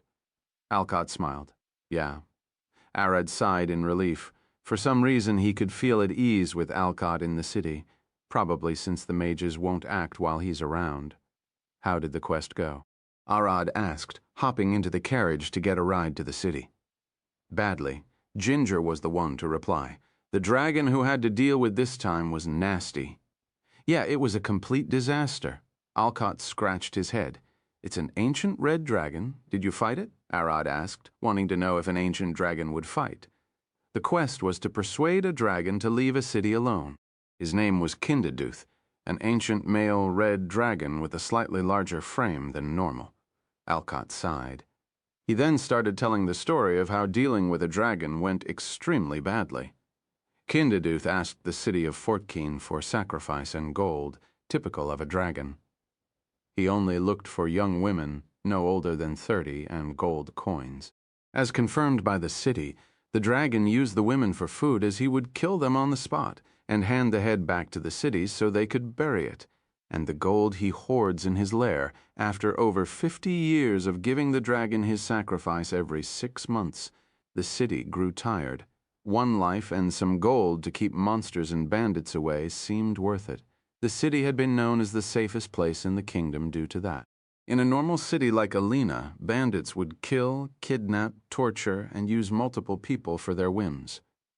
The number could exceed 100 in 6 months, yet Fortkeen had only one casualty, the sacrifice offered to the dragon. The dragon didn't seem to care about where the sacrifice came from or how it was, as long as it met his requirements. A non-muscular woman of less than 30 years, so her meat would still be soft. The people banded together under the church and wanted to hire Alcott to talk to the dragon. They wanted him to drop the sacrifice and take more gold. Instead, they were willing to triple the amount. Alcott and the city lord argued against that, saying that they are already sorting the women from prison and criminals from other cities. Until now, they hadn't sent an innocent one. The church and the public called the Lord greedy, saying that no matter the cost, human life is priceless. Alcott stepped forward, saying, "It isn't about money or sacrifice. It's about stability. As long as the dragon is happy and calm doing his job, they best leave everything as it stands. Any small change could set the beast off and lead to a disaster." He argued that dragons are like babies. They are calmly chewing on a dirty stick, but when you take it off to give them milk, they start crying. The people insisted and forced Alcott to speak with the dragon. This is a bad idea. "That's a red dragon," Ginger said with a worried face. "This might turn ugly, Please stay alert, Alcott replied, and then went to meet the dragon in the forest. Surprisingly, the dragon was much more civilized than anyone expected. He showed up, made sure not to damage the forest, and talked nicely. Quindiduth said that he only asked for a single sacrifice since he knew how hard that would be for humans. But to a dragon, they are a part of the diet. After an hour-long argument, they managed to convince the dragon to take the money instead of the sacrifice. Alcott and Ginger returned to the city, scratching their heads. That conversation was weird. A red dragon usually keeps shouting and screaming. They are known for rage and being unreasonable. Alcott informed the city of the negotiation's success, and he will deliver the first payment tomorrow. Ginger looked at Arad, growling. We were wrong. Arad and Ginger retreated to their room at night, but they heard a massive explosion in the city. They rushed out to see the church crumbling ablaze, the dragon flying over the city. You bastard! Alcott shouted, and the dragon flew down, blasting the city blocks with a breath. Ginger pointed her hand at the sky, giant ice lance. She flung the spell toward the dragon. Swash, the ice melted as soon as it got close. The dragon glared toward Alcott and Ginger, dragon meditator. Or should I call you a slayer? The dragon growled. Nilo, roar is stop, you bastard. Why are you attacking the city? We agreed just this morning. Alcott jumped from the street, landing on the tallest house in a single leap. The dragon glared at Alcott, his scales burning with flames as his large muscular flame hovered. You can't go all out in the city, can you? The dragon said those words, and Alcott understood his plan. The dragon knew about Alcott and Ginger's powers, so he pretended to agree in the forest. All so he can attack them in the city where neither Alcott nor Ginger could use their full might. Alcott growled, veins popping on his neck and arms, clenching his fist on his sword. And you dare kill innocent people? He could feel his teeth tingling, his back cracking, and his blood pumping. This was a bad place to let loose. He can't have people see him rage. Wash. Ginger flew to the dragon. Lightning strike, crackle. Fucking lizard, get down from my sky, she shouted, trying to get the dragon to chase her. The dragon glared at Ginger. You're strong at night, but only when using your blood, he smiled. You're weaker if you tried suppressing it, aren't you? Ginger growled, clenching her lips. Bastard, Ginger is a High Lord vampire. Her blood magic is at its strongest at night, but that weakens her other magic, because most of her mana is getting mixed into her blood. Any spell strong enough to hurt the dragon is like her shouting she is a High Lord vampire. Everyone in the city would know. Alcott is the same, he could rage, but people would know what kind of monster he is. The dragon chose to fight in the city, so both of them can't go all out. The dragon smiled, diving down and ravaging the city. Stop! Ginger shouted. The dragon ignored us, focusing on killing as many people as he can, Ginger growled. He aimed at churches and medical houses, then schools, densely populated area, and the Lord's mansion. Alcott snacked his fist on the carriage floor. He burned Fort Keene to the ground and killed almost all of its residents in less than 5 minutes. We cornered him, but his mate showed up, and together they managed to escape. They even set the forest around the city ablaze, preventing everyone from escaping. Ginger growled. It was a complete disaster. Alcott sighed. But at least, a silver dragon appeared late. He put the forest flame down with his cold breath and helped the survivors escape. Ginger looked at Arad. 100,000 people, large city, and only 70 people survived the dragon attack. Chapter 141, Roberta and Gerald. 141. Roberta and Gerald wait. Arad gasped. Are you saying that Fort Keene got erased? Alcott nodded. Yeah, the dragon burned it to the ground, and there was nothing we could do about it. He scratched his head. I told them messing with the dragon was a bad idea. What about that silver dragon? Couldn't he have come faster? Arad asked. He came as fast as he could after hearing that a dragon is attacking Fort Keene. Ginger replied, For now I smell more power in you. Arad smiled. Let's talk about it later. I did get stronger. He looked forward, and the driver is listening. Arad then waited till the carriage reached Alina. I will have to drop here, he said with a smile. I need to visit the sawmill. You find us in the guild? Alcott said, smiling as Ginger waved her hand. Arad reached the sawmill after walking for a bit. He could a familiar face there.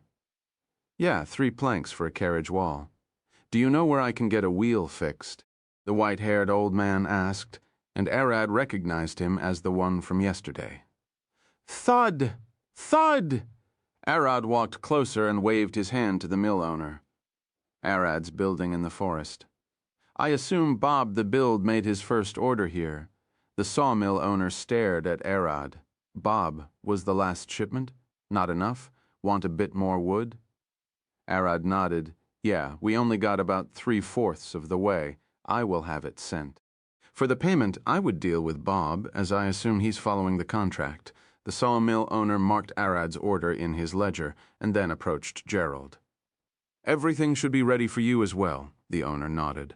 I will have sent to the carriage part in a few minutes, and I suggest Mira for fixing your wheels. He smiled, looking at Arad. For now she's working for this guy, he pointed. Gerald looked at Arad, approaching with an extended hand. My name is Gerald. Nice to meet you as well. Gerald smiled, tightening his grip with a smile. Rough hands and large muscles. Are you a knight? Arad shook his head with a smile. No, I'm just an adventurer, he replied, smiling. The sawmill owner laughed, the man who brawled with werewolves with his bare hands and even hunted a dragon. You aren't a normal adventurer? You killed a dragon? Gerald stared at Arad, surprised. It isn't like that. It was a very young red dragon, and we did it with my party members. Arad shook his head, smiling. Gerald smiled. Even so, a very young red dragon isn't something that a battalion of knights can beat without suffering losses. I hope you didn't lose anyone. No, we all survived, Arad replied, letting go of Gerald's hand. What about the werewolves? You brawled with those monsters? Gerald asked. You're a pugilist or a monk? I'm a sorcerer. Red draconic bloodline, Arad opened his palm, igniting a small flame. Hoy, don't use fire magic around here. It's all wood and sawdust, the sawmill owner cried, and Arad and Gerald left. Arad was heading to the guild, and Gerald stuck with him. On their way, he asked, Say, can I have Mira fix my wheel? I know she's in a contract with you. Arad looked at Gerald, smiling. I need to pass by the guild first. We can go to Mira after. Gerald nodded. Arad and Gerald arrived at the guild, and Nina was waiting. Arad, you came back. She waved her hand, and Arad approached her. Yeah, is the rank up ready? Arad asked. Of course. Here is your B-rank guild card, she replied. Arad took the card and looked at it, smiling. Is this silver? He gasped. Nina smiled. That's right. B-rank cards are made of silver, a rank from gold and S rank from platinum. Congratulations, young man. Gerald patted Arad's back. But even so, just B rank for a dragon. Aren't you a bit stingy, young lady? He looked at Nina. He joined a few days ago. There is a limit to how much we can raise him in a short time. Nina replied, and who you might be calling an almost 40-year-old woman a young lady. The name Gerald, a retired knight. Gerald smiled. I'm almost 70 years old. You're still a little girl to me. As Nina and Gerald talked, Arad remembered something. Did you see Alcott and Ginger? I forgot to show them something. He pulled the exploding nipple knife. Thud. Nina backed away, and so did some adventurers. Where did you get that thing? She gasped. Found, Arad replied, flailing the knife with an emotionless face. Put that thing down, or hide it. One of the adventurers growled, hiding behind a table. Do you know how dangerous it is? That's the exploding nipple knife, Nina gasped. Arad looked at the adventurer. I know. Taken from a bandit who tried robbing me in the forest. I got hit, and it was painful. Sadly, Alcott and Gijner just left. They said they need some time to rest. Nina shook her head. We can hold into the knife for you, but it's better for you to keep it. Arad put the knife back in his pocket and looked at Gerald. Let's head out, then. We have nothing else to do here. After exiting the guild, Arad and Gerald headed to the carriage part where the caravan rested. They needed to pick the wheel that Gerald needs to be fixed. "How did you damage the wheel?" Arad asked. "Wheel cracking steel chains. Bandits used them to stop my caravan of 5 carriages." Gerald replied. 5 carriages. Those bandits must have received a beating." Arad smiled. It was the opposite. Gerald scratched his head. "I might have had a lot of people, but none could fight beside me and the adventurer party that I hired," he sighed. "Father," the black-haired, golden-eyed woman rushed at them. "Did you get someone to fix the wheel?" She looked at Arad, he. She stared at Arad for a moment, thinking he looked a bit too strong for a carpenter. Arad waved his hand. "No, not me," he smiled. "The carpenter is working at my house. We will take the wheels to her." "Let me introduce you," Gerald smiled. "This is my daughter, Roberta." Arad looked at Gerald and then at Roberta. "Isn't she a bit too young to be your daughter? You said you were 70 years old." Roberta looked at Arad. "Well, I was born when he was 50 years old. My mother was fairly young." She smiled. "You don't need to tell me. I don't need to know." Arad shook his head. He won't get into their family business. Roberta smiled. "It isn't a secret, though. The whole capital knows the story. It made waves 20 years ago. Fine, tell me, but keep it short. We need to get the wheels," Arad sighed. Roberta told Arad the story, shortening it. So there was this 25-year-old woman. She seduced a 50-year-old knight and used that connection to enter the palace as a cookmaid. After about a year of service, she poisoned the king. She smiled, looking at Arad. The king survived, but the assassin maid got killed by the knight she seduced. Are you saying? I'm her daughter, and the knight she seduced was my father. She pointed with her thumb toward Gerald taking the wheel out. He retired after that, and the king granted him enough money to start working as a merchant, and even the right to raise me. She smiled. That's a sad story, Arad sighed, looking at Gerald. He didn't have a choice. I got the wheel. Gerald stood, carrying a wooden carriage wheel in his hand. Let's go, he said. Can I go with you? The caravan is secured here, Roberta said with a smile, staring at Arad Bondorik, Holmuk. Why are you looking at me? Arad replied. You ask him? He pointed at Gerald. Sir Arad lives in the forest. It's going to be a long walk, Gerald said. You're going to walk there? She looked to the other side of the part. We can hire a carriage for a couple of coppers, she called a carriage. I rode Roberta, and Gerald rode all the way back to Arad's house in the middle of the forest. You live alone? Roberta asked. No, I have a partner. You will see her when we arrive, Arad replied. Roberta looked at the forest. She then smiled. Say, did you hear of any black dragon around here? Arad froze. No, there are no dragons in this forest, he replied, remembering that he saved them in his draconic form. Are you sure? Roberta scratched her head, looking at the mountains in the distance. He might be nestled there, she sighed. You're looking for a black dragon? Arad asked. Yeah, Roberta replied with a smile.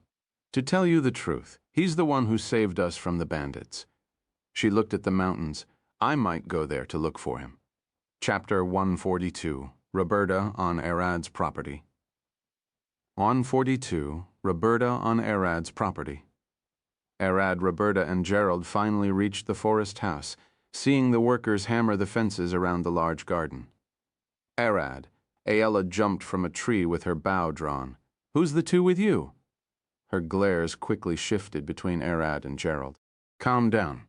Gerald needs a wheel fixed, Arad replied.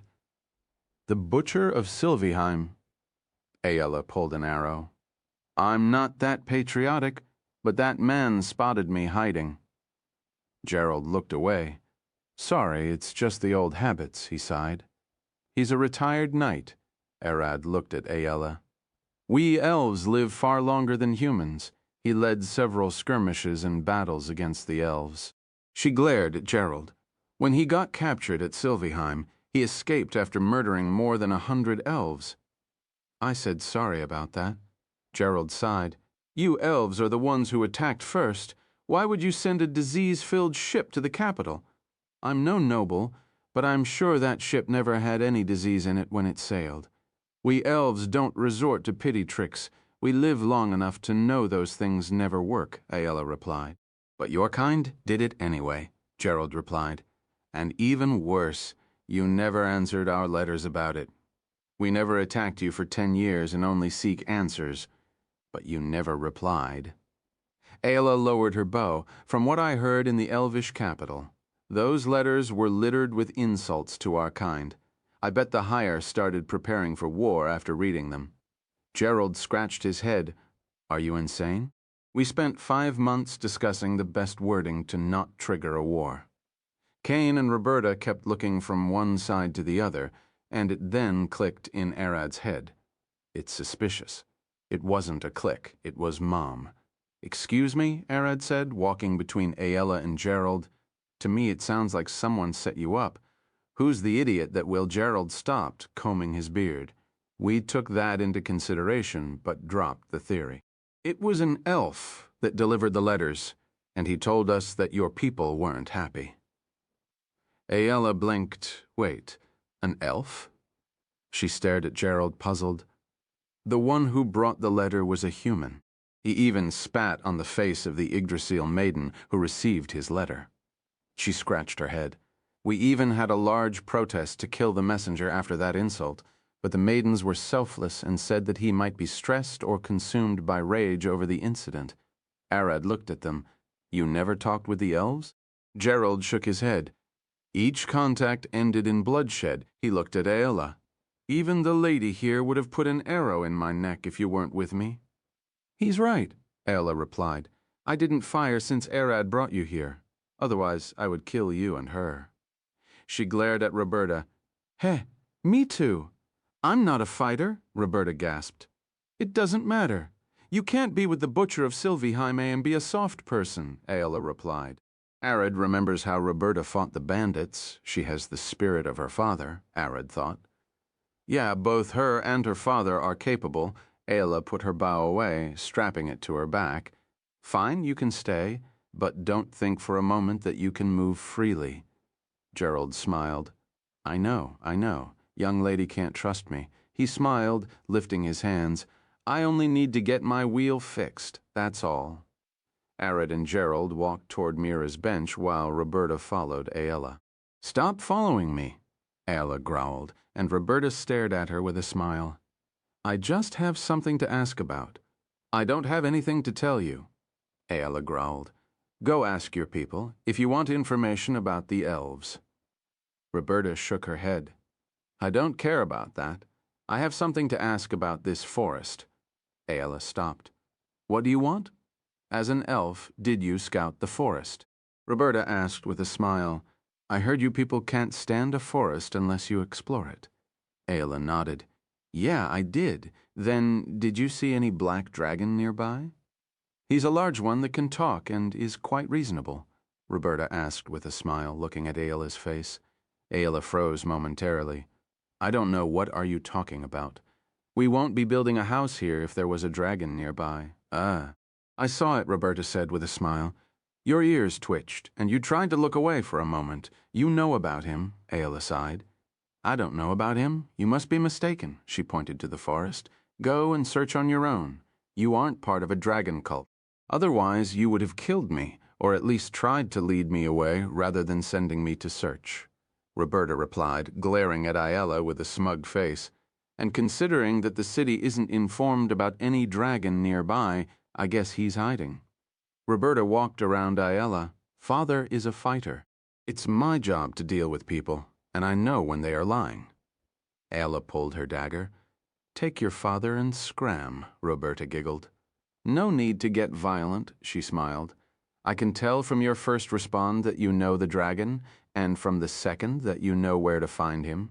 You want to keep him hidden from the city. You're wrong, Aella sighed.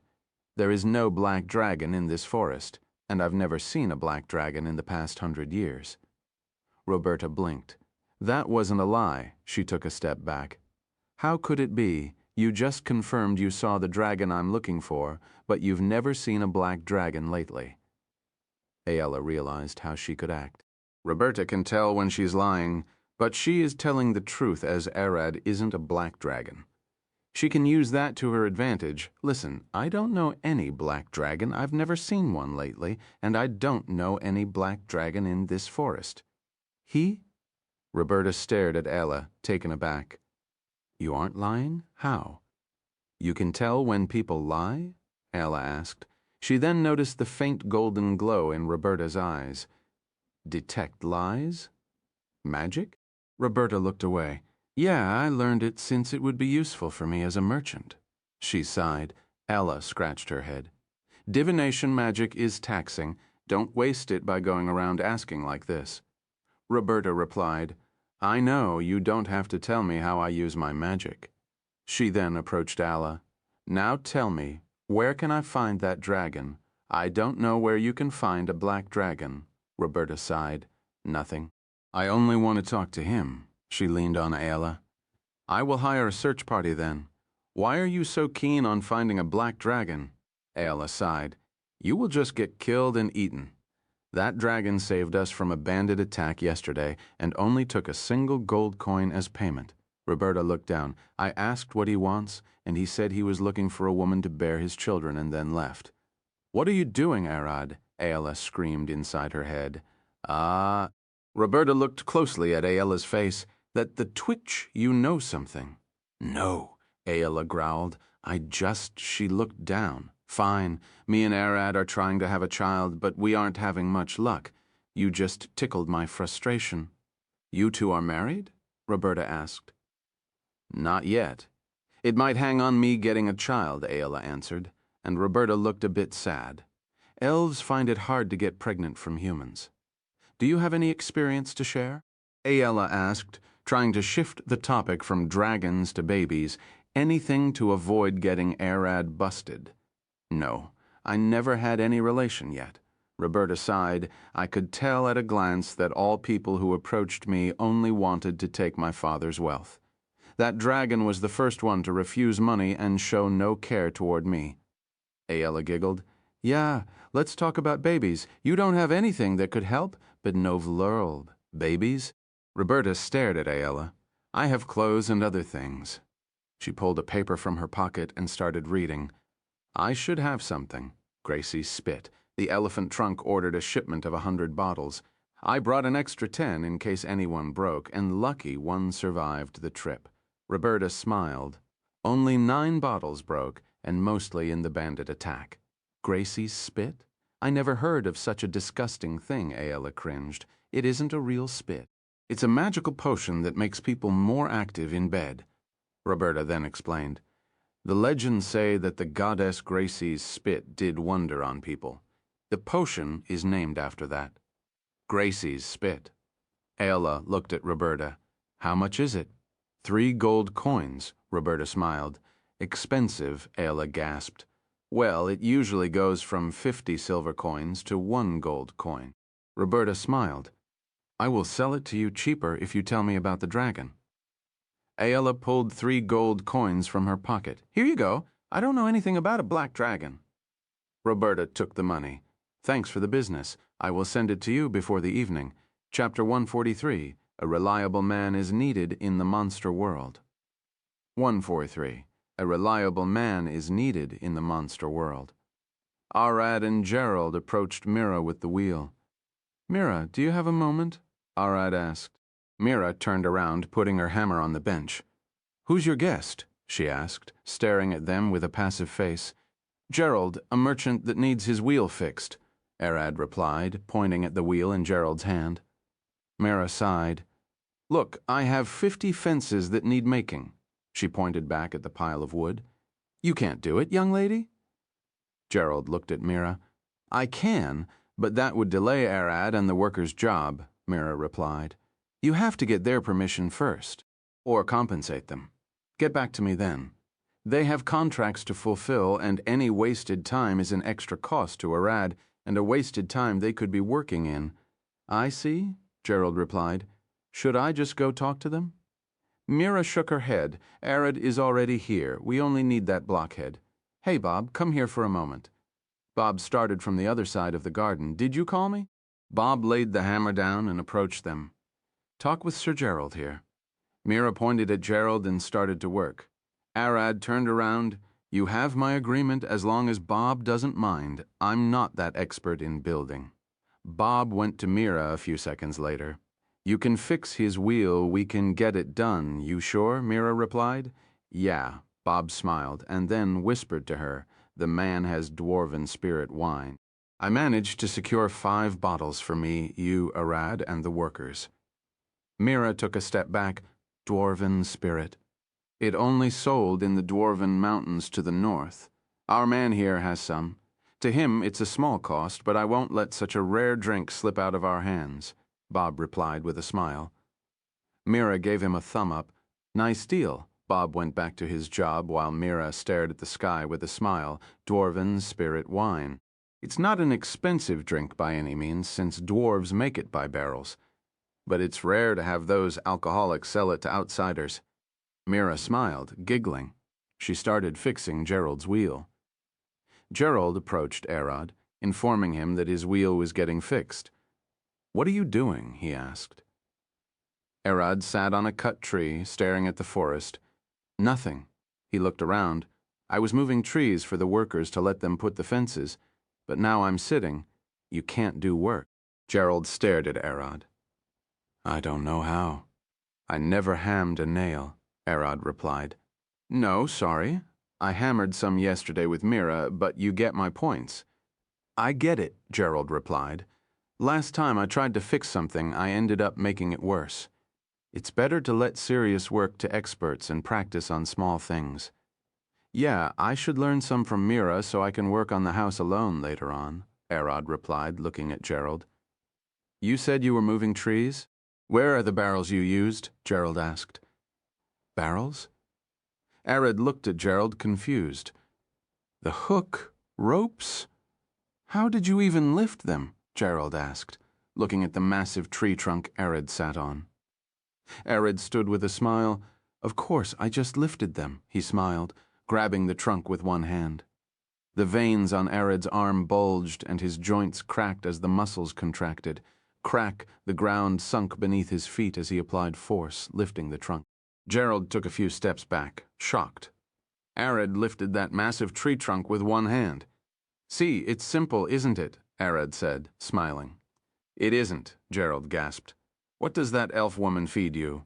Arad stared at Gerald. "Nothing special. I'm just a bit stronger than normal." "This isn't normal. Such a tree trunk would take 3 men to drag, let alone lift," Gerald gasped. Arad looked at the trunk and then back at Gerald. "What is considered normal?" "First, don't go around lifting anything larger than your body," Gerald replied with a sigh. "If I had people like you in the army, how many battles could we have won?" "I can hold myself in a fight," Arad replied. "It's not just about fighting," Gerald replied. "I can imagine you shoving carriages and boulders to build walls in the battlefield." Arad laid the tree trunk down. "I won't do that." Gerald stared at Arad. "You know, you should join the army," he smiled.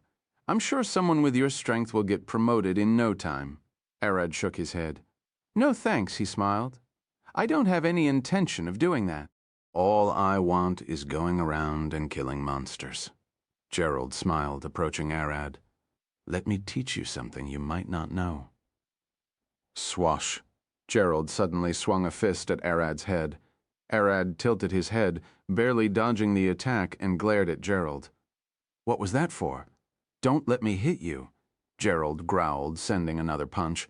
Arad saw the punch coming to his head. He tilted his head to dodge. Crack! A fist landed on Arad's stomach, surprising him. He looked down and then got smacked in the face. He jumped back, seeing Gerald rush at him with a clenched fist. Arad focused on Gerald's fists. A punch is coming toward his chest, but as soon as it got close, it shifted to an uppercut. Arad tried to dodge by stepping back, but he got smacked in the stomach instead of his chin. "Gah!" Gerald growled, shaking his hand. "You're damn hard. What were those hits?" Arad asked. Gerald opened and closed his fists. Nothing special, just feints and trick shots. Gerald then explained to Arad how to use feints and trick shots in a fight. Feints are misleading your opponent with an attack and hitting him with another trick. shot us disguising and attacking with another like shifting a nose punch into a throat hit. Arad and Gerald spent the remainder of the day training as Roberta and Ayala watched them from the side. Arad is strong, Roberta said. I never seen someone stand up to father like this, she said, watching the fight with her head resting on her fist. Even the strong adventurer father hired died easily. Ayala smiled. Gerald is taking it easy on Arad. He isn't, Roberta said. Father is only holding up because of his skill and experience. Arad far surpasses him in both speed and strength. Strength and speed aren't everything, Ayala replied, giggling. She wishes Arad would restrain himself a bit better in front of people. He might get himself discovered. Strength isn't everything? Roberta stared at Ayala with a surprised face. How do you intend to survive then? What do you mean? Ayala asked. The world is filled with monsters, and those with strength can move. They don't have to fear for their lives. Roberta stared at Arad. You won't be living in the middle of the forest if not for him providing protection. Ayala looked around. That's right. They are in the heart of the dangerous section of the forest. Monsters rarely attack due to Arad's presence, but Ayala is sure Roberta is talking about actual protection. Roberta kept staring at Arad. If you decided to live in the forest, someone needs to kill monsters around the house regularly to keep them scared. There is nothing better than a strong man to provide that. I don't disagree, but we have cities. Monsters aren't that big of a problem, Ayala replied, and she was right. Monsters avoid cities, so as long as you're close enough, you're safe. Roberta stared at Ayala and then at Arad and Gerald. That isn't my case, she sighed. As a traveling merchant, we do need to face monsters often. She started talking. Father usually deal with them, and we can hire adventurers when need to, but that doesn't always work. What do you mean? Bidnarek, Org. Since the last attack I realized, I need someone strong around. Roberta sighed. Father is getting old. I can see him pushing himself over the limit to protect the caravan. I can't protect myself, let alone the business. I need to find a strong man, someone at least at my father's level, she sighed. Your father? The butcher of Silverheim? Ayala laughed. That's a war general. Where will you find someone like that? She then stopped laughing. Arad is mine, hands off. Roberta looked away. I wish I could take him. She sighed, but he's already settling down, and I need to keep moving forward. She looked at Ayala with a smile. It's not like he could carry the fly from one city to the other, can he? She looked away. Ayala realized Arad could fly across cities now, and her first instinct was to hush Roberta away. Hey, she whispered to Roberta. Arad is actually pretty violent. You don't want to be near him. Roberta giggled. That's a lie, and if it was the truth, then it's your fault. She looked at Ayala. You keep feeding him grass like a sheep, don't you, elf? Hey, I can cook. Ayala growled. I bet your meat sucks, Roberta smiled. I can't expect to learn how to cook meat when you spent your whole life with salads. The conversation between the two girls quickly shifted into a heated cooking argument. Chapter 144, Ayala's Night, Part I, Amidst the Cuds. I finished fixing the wheel. Mira brought the wheel with her. She found Ayala and Roberta arguing and Arad and Geralt fighting in the back. What are you doing? She asked. Meat or greens? Meat or greens?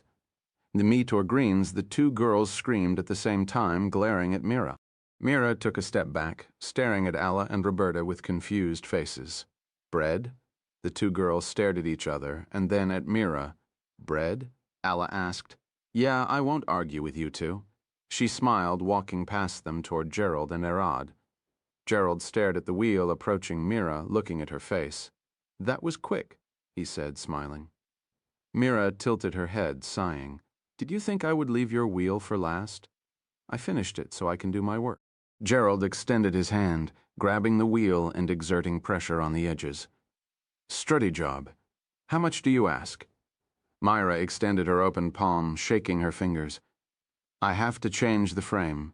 Give me 6 silver coins, and we call it done. Gerald handed Myra the money, smiling. Thanks for the help, young lady. He stared at Roberta. We need to move. Roberta jumped from the fence, patting her skirt. Our goods won't sell without us. She glared at Arad and Aella. Our shop should be in the city center. Visit us before we leave next week. She approached Aella. I will send your order before the evening. They would ask for you by name. Arad looked at Aella with a puzzled face. Did you order something? Roberta walked between Arad and Aella. Arad, she smiled. You will know later. Roberta and Gerald left, and Mira returned to her. Aella looked at Arad, smiling. I asked for something that could make it easier to have a baby. Roberta had this potion called Gracie's Spit that should help. Is this something I shouldn't know of? Arad tilted his head. I don't have a problem telling you. I'm also your slave, so I can't hide it anyway. Aella looked at Mira, working on her bench.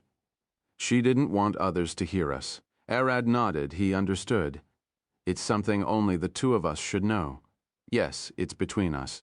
Arad and Aella returned to the house, helping the workers finish the last touches on the fences. The workers and Mira left in the evening. They had finished their job, and Arad's house is complete. Arad sat on the front doorstep, staring at the sun blazing behind the clouds. My house is finally built. Thud. Aella sat beside Arad, leaning her head on his shoulder. Those could be beautiful. She pointed with her fingers at the god rays. Want to go see them?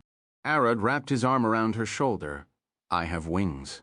Aella turned her head with her eyes sparking. You would? Arad scratched his head. Not those clouds. They are above the city. He stood pointing toward the mountain. We can see those. Arad then looked at Aella's face. Get ready and bring a rope. Hearing Arad's words, Aella found it harder to breathe. Her fingers trembled as she rushed inside the house. Bring something soft as well. A blanket would do, Arad shouted. Aella walked out, wearing adventuring clothes and holding the rope in her right hand, and an old rug in her left. She approached Arad, looking at her hands. Why do we need those? Arad took the rope from her hand. This is so you won't fall, he smiled. And this is for you to sit on, he pointed. Aella looked at Arad for a moment. Are you sure? Of course, I don't want you falling off, and my scales could hurt you. Arad approached Aella, caressing her butt as his fingers slid between the mounds. This place has work tonight. We can't have it injured. Aella looked away, her cheeks turning red. Arad, we can leave this for tonight. I'm not ready. She tried to back away, but Arad's arms were stronger. I didn't wash myself yet.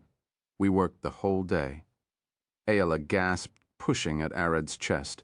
Arad plunged his head into her bosom, taking a deep breath. Aella gasped, pushing harder and trying to shove Arad away. Arad, please, she cried. You smell nice. Arad took a second breath in her bosom, mumbling. Aella stopped moving, looking at Arad's hair on her chest. She combed his head with her finger.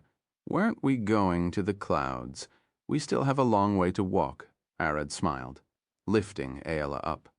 I said I would take. I didn't say anything about walking. Aella gasped, and the scenery shifted in front of her eyes. Flap, flap! Her clothes flapped with the wind as she stared down. Ah! She latched on Arad's neck, seeing the ground far below them. Arad smiled. Hold to my neck, he said. Zon, with Void Walk, Arad teleported to the sky, heading toward the mountain. Aella stared down, feeling her spine tingle and her knees shaking. Arad, we're falling, she cried, her nose shoved into his chest. Arad laughed. I didn't open my wings. He looked at her. Please put me on the ground. I can walk. Aella cried, fighting her grip on his neck. Bin over Arad smiled. I won't land, he replied. I like it when you're clinging to me. Arad, Aella cried, feeling Arad caress her butt and bosom. She wanted to move away, but couldn't. Her heart started racing. An ember of heat rose in her chest. Her nose tingled as she started smelling Arad's scent, staring at his chest. Let me down. I'm feeling strange. Aella cried, and Arad grabbed her from the armpit, hugging her in a standing position. Aella looked at Arad's eyes, spotting the fire within. She closed her eyes, feeling his lips on her as they fell amidst the clouds. Aela, let go of me and fall, Arad whispered in her ears, and she clung to his neck. Aela stared into Arad's eyes, feeling her heart pounding. She closed her eyes and relaxed her arms, falling from his grasp. Arad smiled, flipping upside down with the rope and clothes in his hands. His eyes shifted as his body exploded into a full dragon. Thud. Aela felt herself falling on something. She looked below her to see the shining scales of a dragon. Arad kept her stuck to his body with gravity magic as he soared across the clouds, roaring Ra-A-A-A-R-A-R-A-R-R,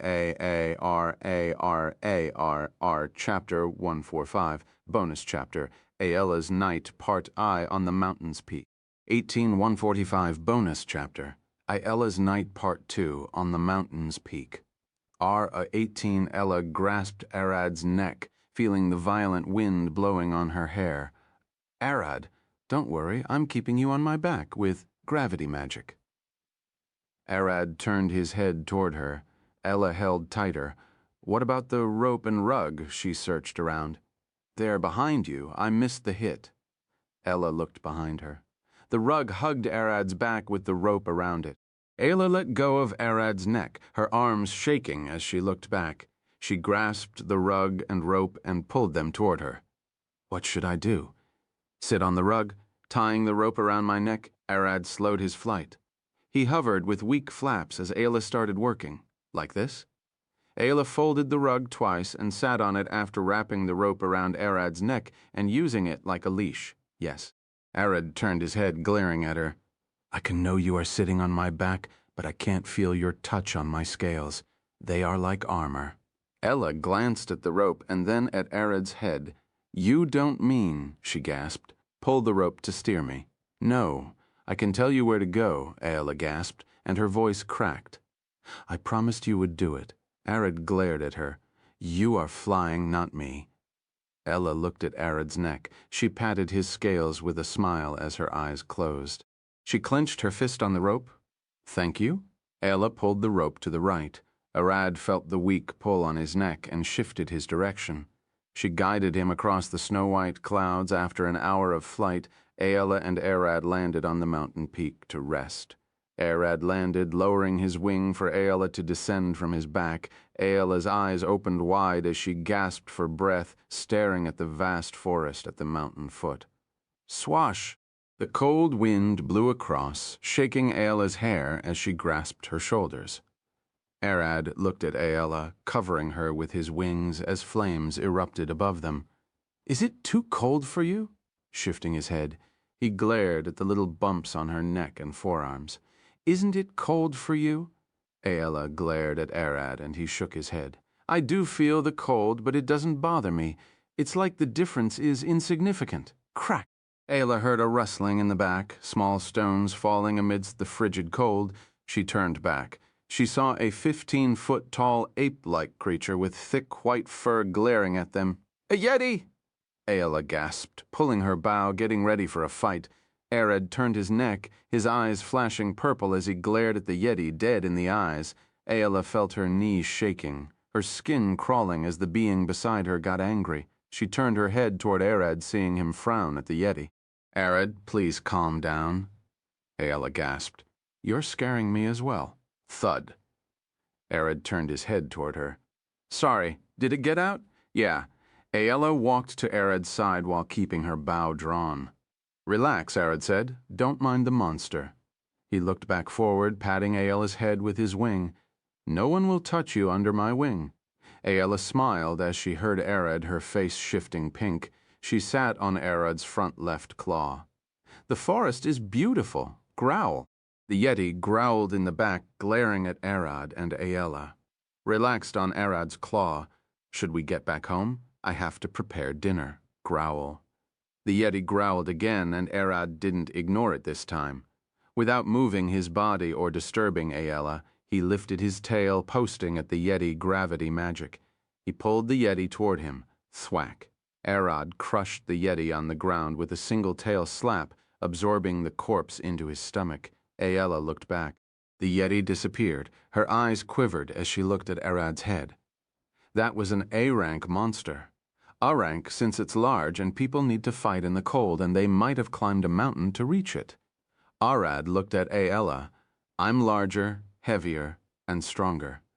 Aella looked back at the sky. You're a dragon. Arad shifted back to his human side, hugging her from the back. The place is empty now. Aella flinched, feeling his hands on her chest and stomach.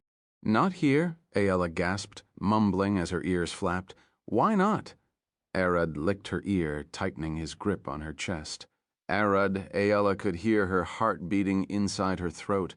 A rush of cold sweat tripped across her back as Arad tickled her navel. She wiggled to escape and ended up stimulating herself further. Pulled it down, Arad whispered in her head. I don't want to, Aella cried, putting her palms on his.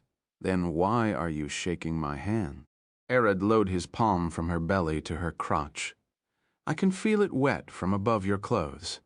Aella stared back at him. I told you earlier, I haven't bathed yet, she replied with a red face and tears in her eyes. Aella only looked at Arad for a while in silence before giving up. Fine, but don't tell me why later. Aella lowered her hands, grabbing the sides of her short pants and undoing the straps. She then pushed them down, revealing her lower spot. It's cold. Please, hurry. She mumbled. Take mine as well. Arad whispered in her ear again, this time biting their tip. Aella trembled, her fingers clenching as her body tingled. Don't tease my ears. Arad stared at Aella's head and then started sucking on her ears. Aella grasped Arad's pants, pushing them down so he could stop playing with her ears clap. The long, thick erection slammed between her legs, causing her to jump. Aella looked down, seeing the tip peeking from between her legs. She could feel her tummy growling. It's bigger than before, she gasped, grabbing the tip with both palms. Didn't you want to end this? Arad asked, panting in her ear. Put it inside. Aella turned her head, staring at Arad's face with red face. She closed her eyes, extending her lips. Arad went for the kiss as she rested the tip on her entrance, pushing that erection inside. Arad felt her struggle, her breath growing faster in his mouth as he felt her hips tremble. He grabbed her waist. Relax, mumbled in her mouth. Aella pulled her face from his, her mouth half open as a silver line of drool trailed between them. Arad applied force, forcing his meat into her. Aella closed her eyes, her face twisting as she gasped. She wasn't used to something this big. She only knew his old flesh, with her body shaking and tear down her cheek. Aella took Arad inside her. She glared back at his face. Please start moving. Arad's danced with a gentle shake, letting Aella get used to him as the two held it back for a while. It didn't take them long to reach a climax. Arad grasped Aella's hips and did a few powerful thrusts. Clap, clap, clap! Arad released everything as deep as he could inside Aella. She climaxed again as her body trembled, made the Moor Orga Arad pulled out. Being careful that nothing spills out, hold it in, he said. Don't worry, Aella panted, smiling. She wore her clothes back on and stood, smiling. Let's get back home.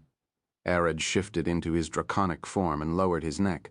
Hop up, then. We will do it more back home. Aella climbed on Arad's neck, sitting on her janky makeshift saddle. She felt a shock up her spine. She's still sensitive. Thud, thud, thud. Arad ran forward, jumping from the cliff as he expanded his wings. Each of his steps caused her to flinch, and she climaxed again by the last. Arad looked back at Aella. I like to test something. Do as you like, Aella smiled, looking away to hide her red face. Poof, Arad's draconic body disappeared. Aella found him hugging her from the back as they accelerated toward the ground. What are you doing? Aella cried, flailing her arms. Poof, Arad shifted back to his draconic form. It worked. What worked? Aella growled, her heart pounding. Look, the rug and rope are still in place. I can keep them like my clothes in the human form. He flapped his wings, racing back home.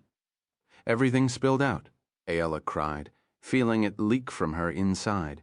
Chapter 146, Aella's Night Part 3, Kitchen Elf. R18, flap, flap. Arad's body morphed into a humanoid form before he could get back home. He didn't want anyone from this city to see him. "Wait," Ayala cried as Arad grabbed her butt. Arad felt something wet and soft. Did it leak? He looked at her face. "Sorry, I couldn't keep it in when transformed earlier." She looked away. "No, that's my mistake," Arad sighed. "I will fill you again as soon as we land." "No, I'm taking a bath as soon as we land." Ayala growled, glaring at his eyes. "Fine." Arad recoiled back. She was serious. "Void, walk. Walk, walk, thart." Arad and Ayala landed in the garden, and Arad let go of her. Ayala turned around, trying to rush back into the house. "Lady Ayala?" A woman's voice shouted from behind the house fence. Ayala turned her head, seeing a woman with short black hair and eyes. She stood at the side of the wooden gate with a small box in her hands. "Arad, you picked the potion. I already paid." Ayala waved at the woman. "Tell Roberta to thank you in my place." She rushed back home. Arad walked toward the gate, opening it with a smile. "You have something for Ayala?" The woman handed the box to Arad. "Roberta wanted me to deliver it to Ayala's hands only. But you can take it since she asked. Is it that potion?" Arad looked at the woman, and she recoiled back, looking to the side. "How?" Ayala told me. Arad tilted his head.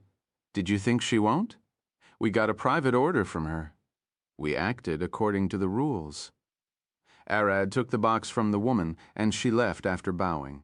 Arad walked back inside the house and laid the box on the table in the living room. "Where are you?" he asked, even though he could feel her thoughts in the kitchen. "Come here for a moment." Ayala called Arad. "What do you want?" Arad asked with a smile, peeking his head into the kitchen.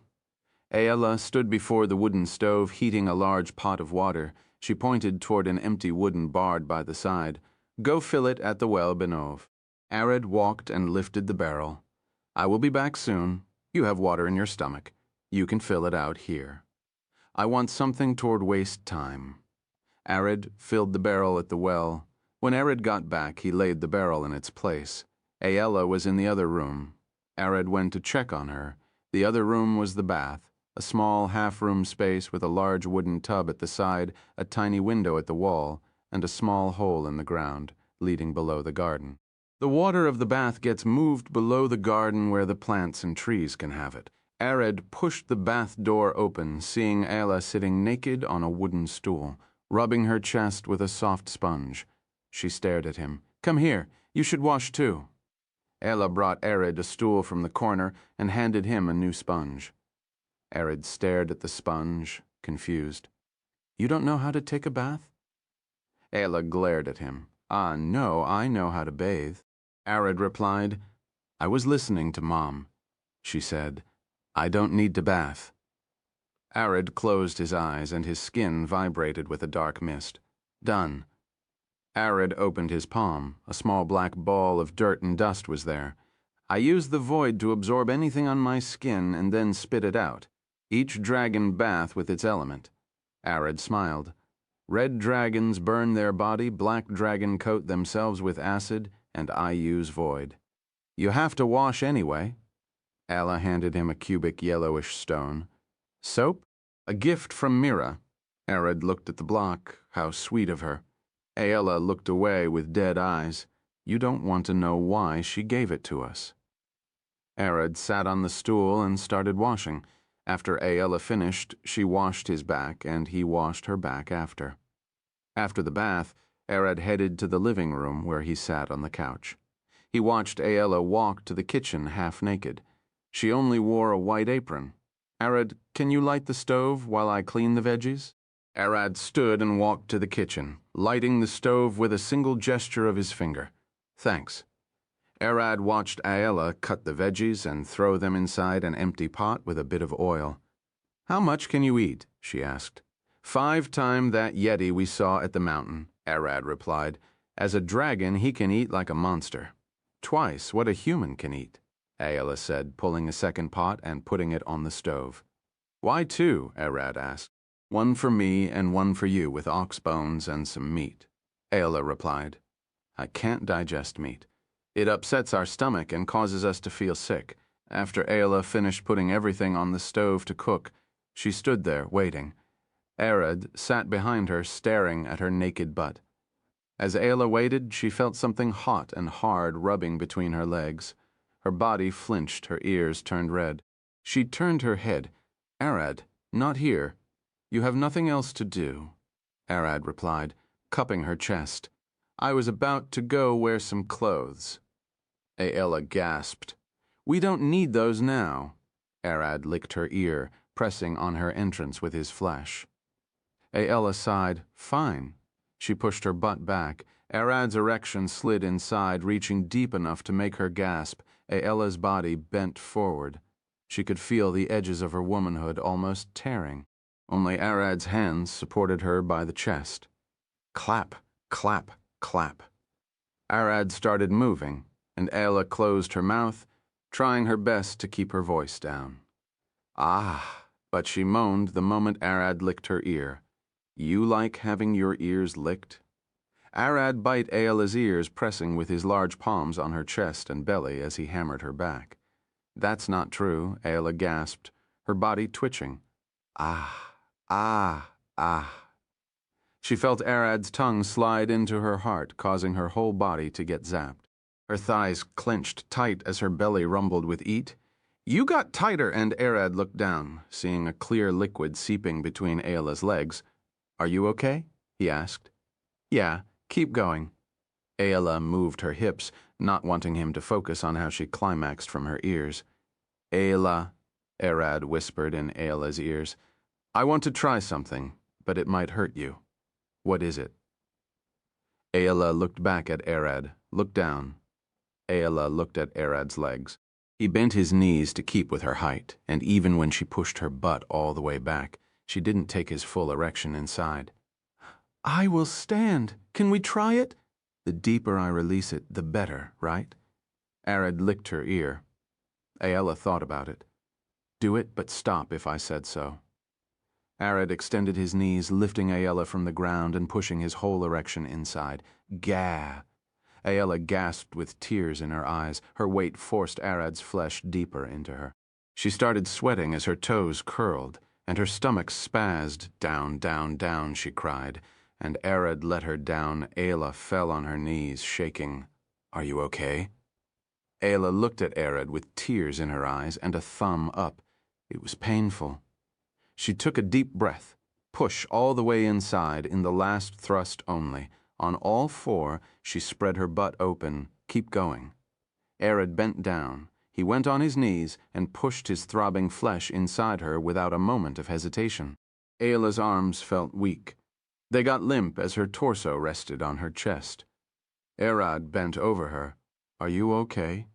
He didn't understand why she was feeling weaker and weaker to him. Ayla turned her head. "I'm okay. Please keep going. You don't seem well." Arad glared at her face. Ayla looked away. "I'm only—" She hesitated. "Playing." She looked down. When Arad looked closer, Ayla's left hand is sneaking toward her crotch, rubbing the place. She can't support herself with one arm and relax at the same time. "You like having that place tickled?" Arad asked, reaching with his palm over her. Ayla couldn't look at Arad's face, but she knew this isn't something she can or should hide. "Yes," she replied, "but you might be a bit harsh." Arad's fingers were larger than hers and rough to the touch. "Let me try." Arad whispered in Ayla's ear, pulling her hand away and taking that role. As Arad rode over Ayla, she supported her body with both her arms as he took the lead, hammering her back for a while. "It's coming!" Arad gasped on top of her back. "Get ready!"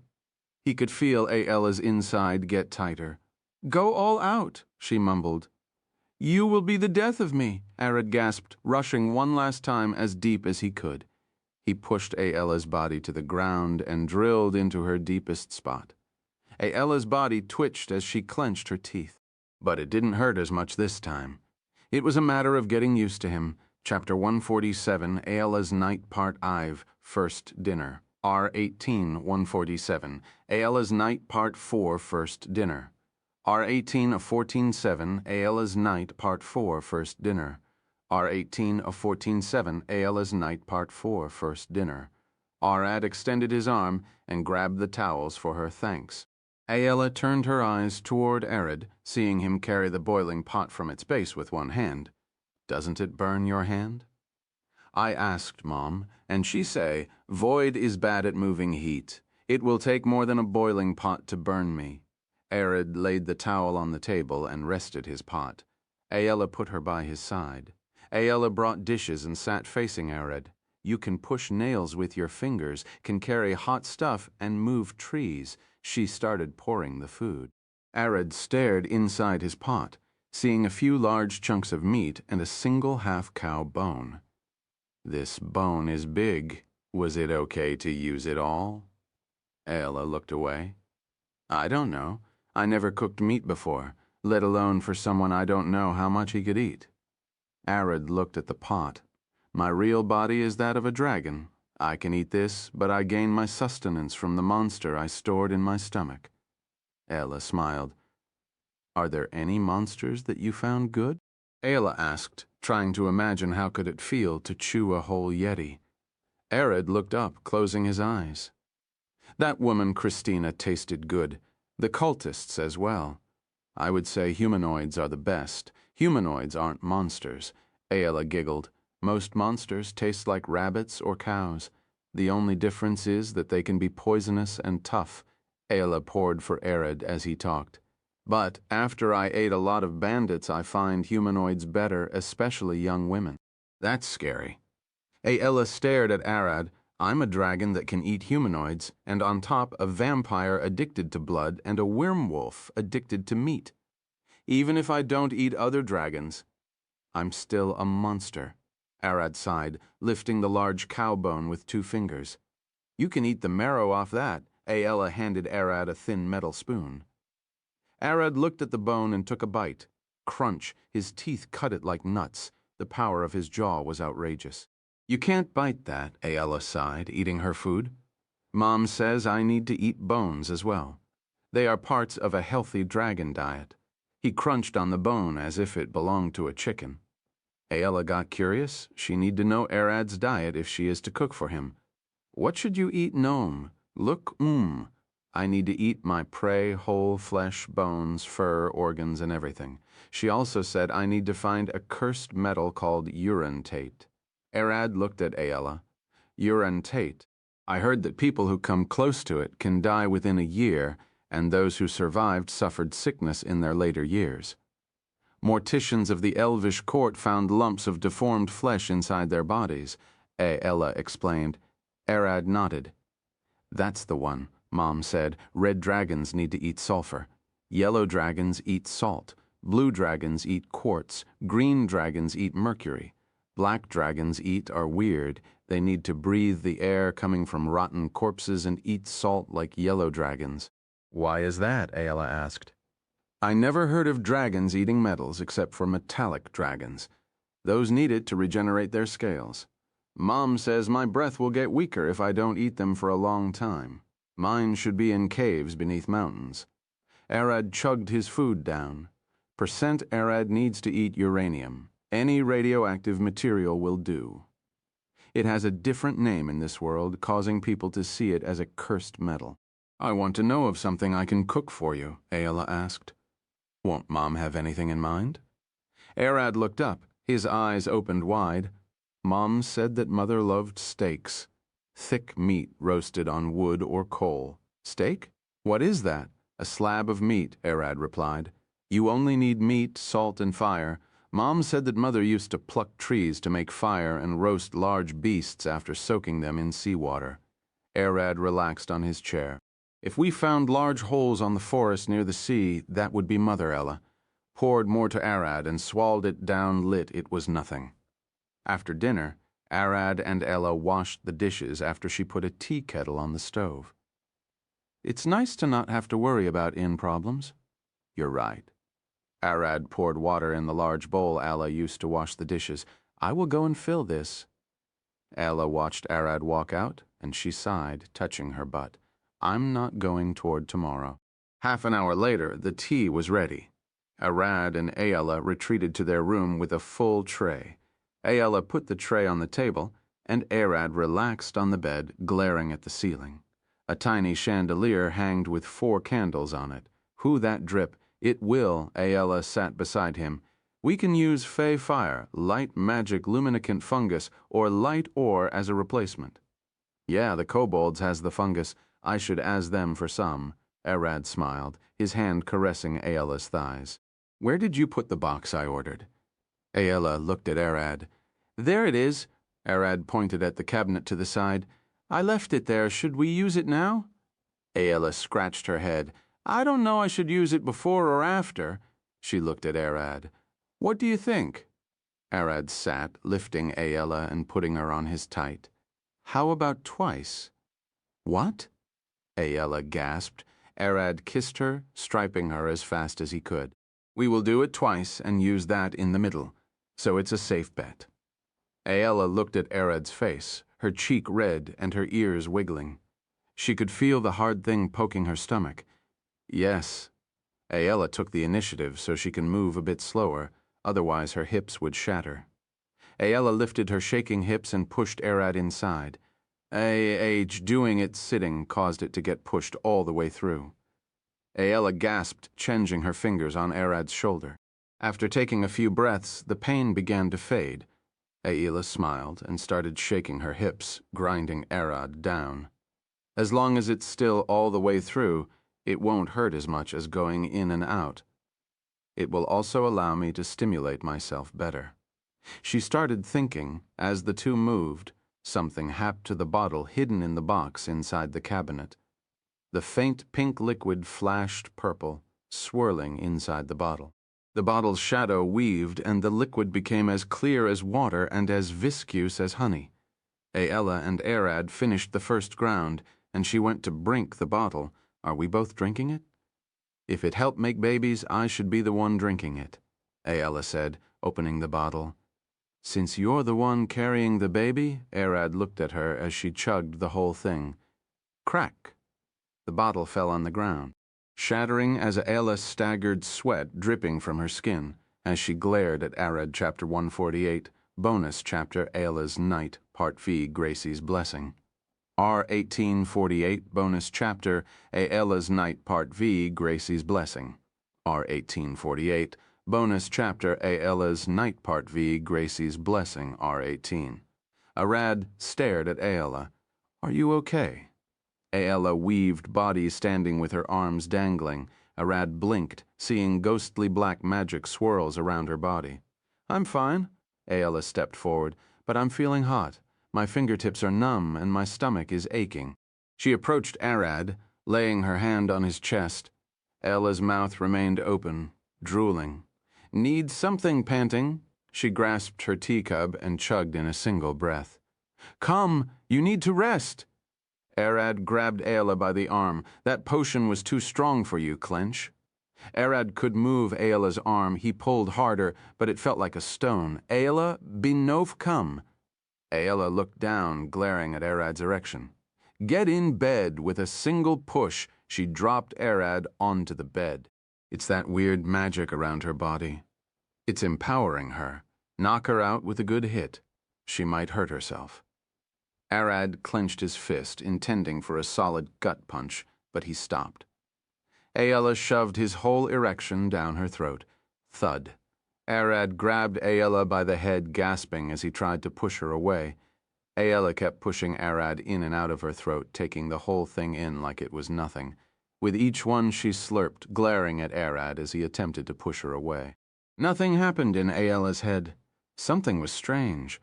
Her actions seemed normal to her, and she felt no force from his hands. Thinking him telling her to stop wasn't what he wanted. In fact, it seemed cute seeing him amuse her for once. As Ayala kept sucking, she looked forward and thought, he might want to do it as well. Arad struggled to get Ayala away from his meat and suddenly saw her body snap, twisting upward as she grabbed his right arm with her left hand. Crack! She kicked Arad back with a flip, dropping him on the bed and sitting on his face with a single move. Bam, bam. Her knees landed on Arad's wrists, pinning him down. Arad growled, "I will kick that Roberta if this doesn't work."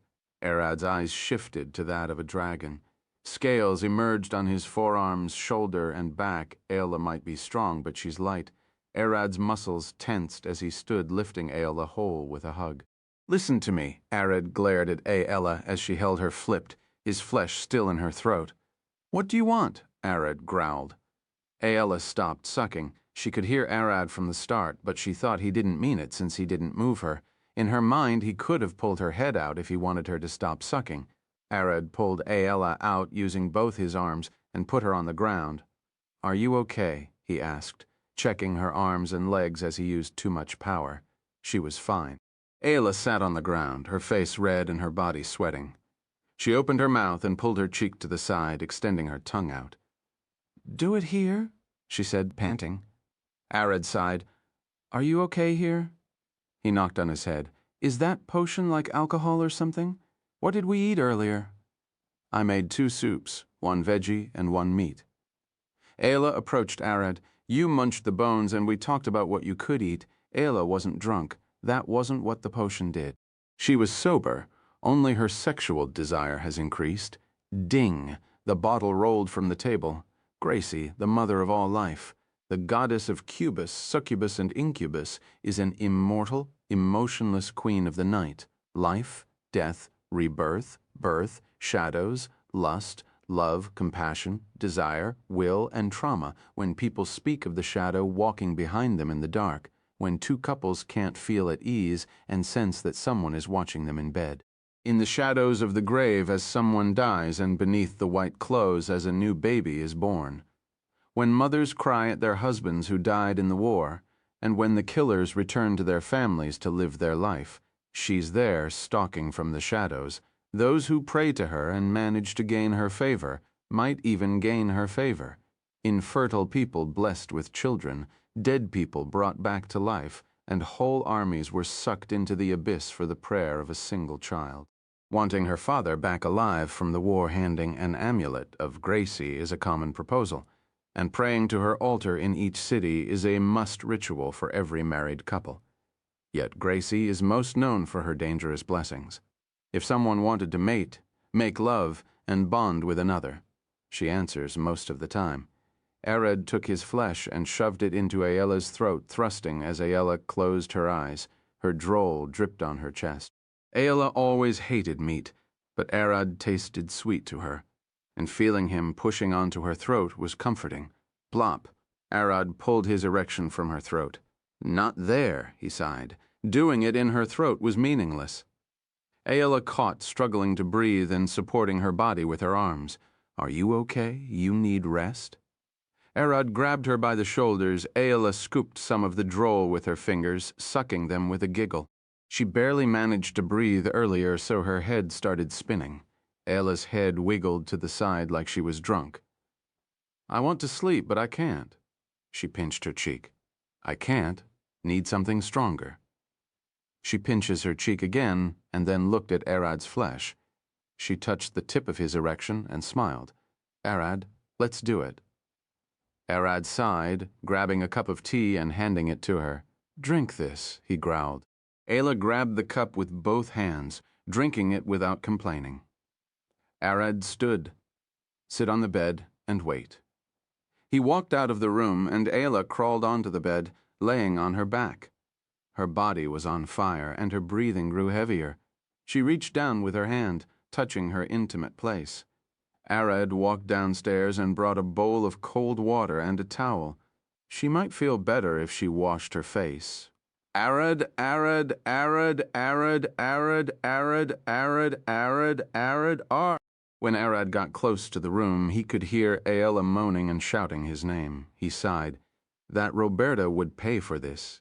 He walked inside, seeing Aella rubbing herself and wiggling on the bed like an earthworm. Arad rested the bow on the table and approached Aella, grabbing her wrist. "Wash, and we can start. Come on," as he said. Aella pulled his hand and started sucking on his fingers. Arad lifted her and sat her on his hips. He then started whipping her face and chest with the towel. Be calm. The faster we get you cleaned, the faster we can start again. Ayala calmed, glaring at the ceiling with a blank face. Arad laid Ayala on her back on the bed after he cleaned her. She stared at him with a smile. Can we start? Arad nodded, and she became more responsive. The potion effect is wearing out. He grabbed her ankles, lifting her legs and putting his erection between her legs. Let's start. Ayala lifted her arms, inviting him to lay on her. Arad did that, and she whispered in his ear, Go all out, I can take it. Arad sucked on Ayala's bosom, ticking her with his erection as he went up her neck and to her lips. He then shoved his flesh into her with a gentle push. She wrapped her legs around his hip, and he started moving and picked pace with each of her moans.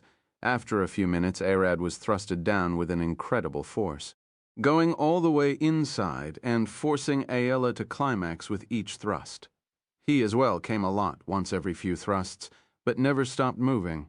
Arad might seem a human, but he's a massive dragon, and he has a lot of baby batters stored. Ayala woke the next morning on the bed, her whole body hurting and her insides leaking beneath her legs. Her stomach ached and rumbled. Her throat felt strange as she mistakenly breathed her own drawl. Ayala turned her head, seeing Arad asleep beside her. Her eyes blinked as she remembered last night, and she screamed internally. Chapter 149, A Mighty Steed. Ayala forced her body to move, sitting on the bed's edge and staring at Arad. Like all elves, they don't sleep. They spend the night meditating, with their eyes closed. She doesn't feel sleepy. This whole night she was out of exhaustion. That potion did a number on me, she growled.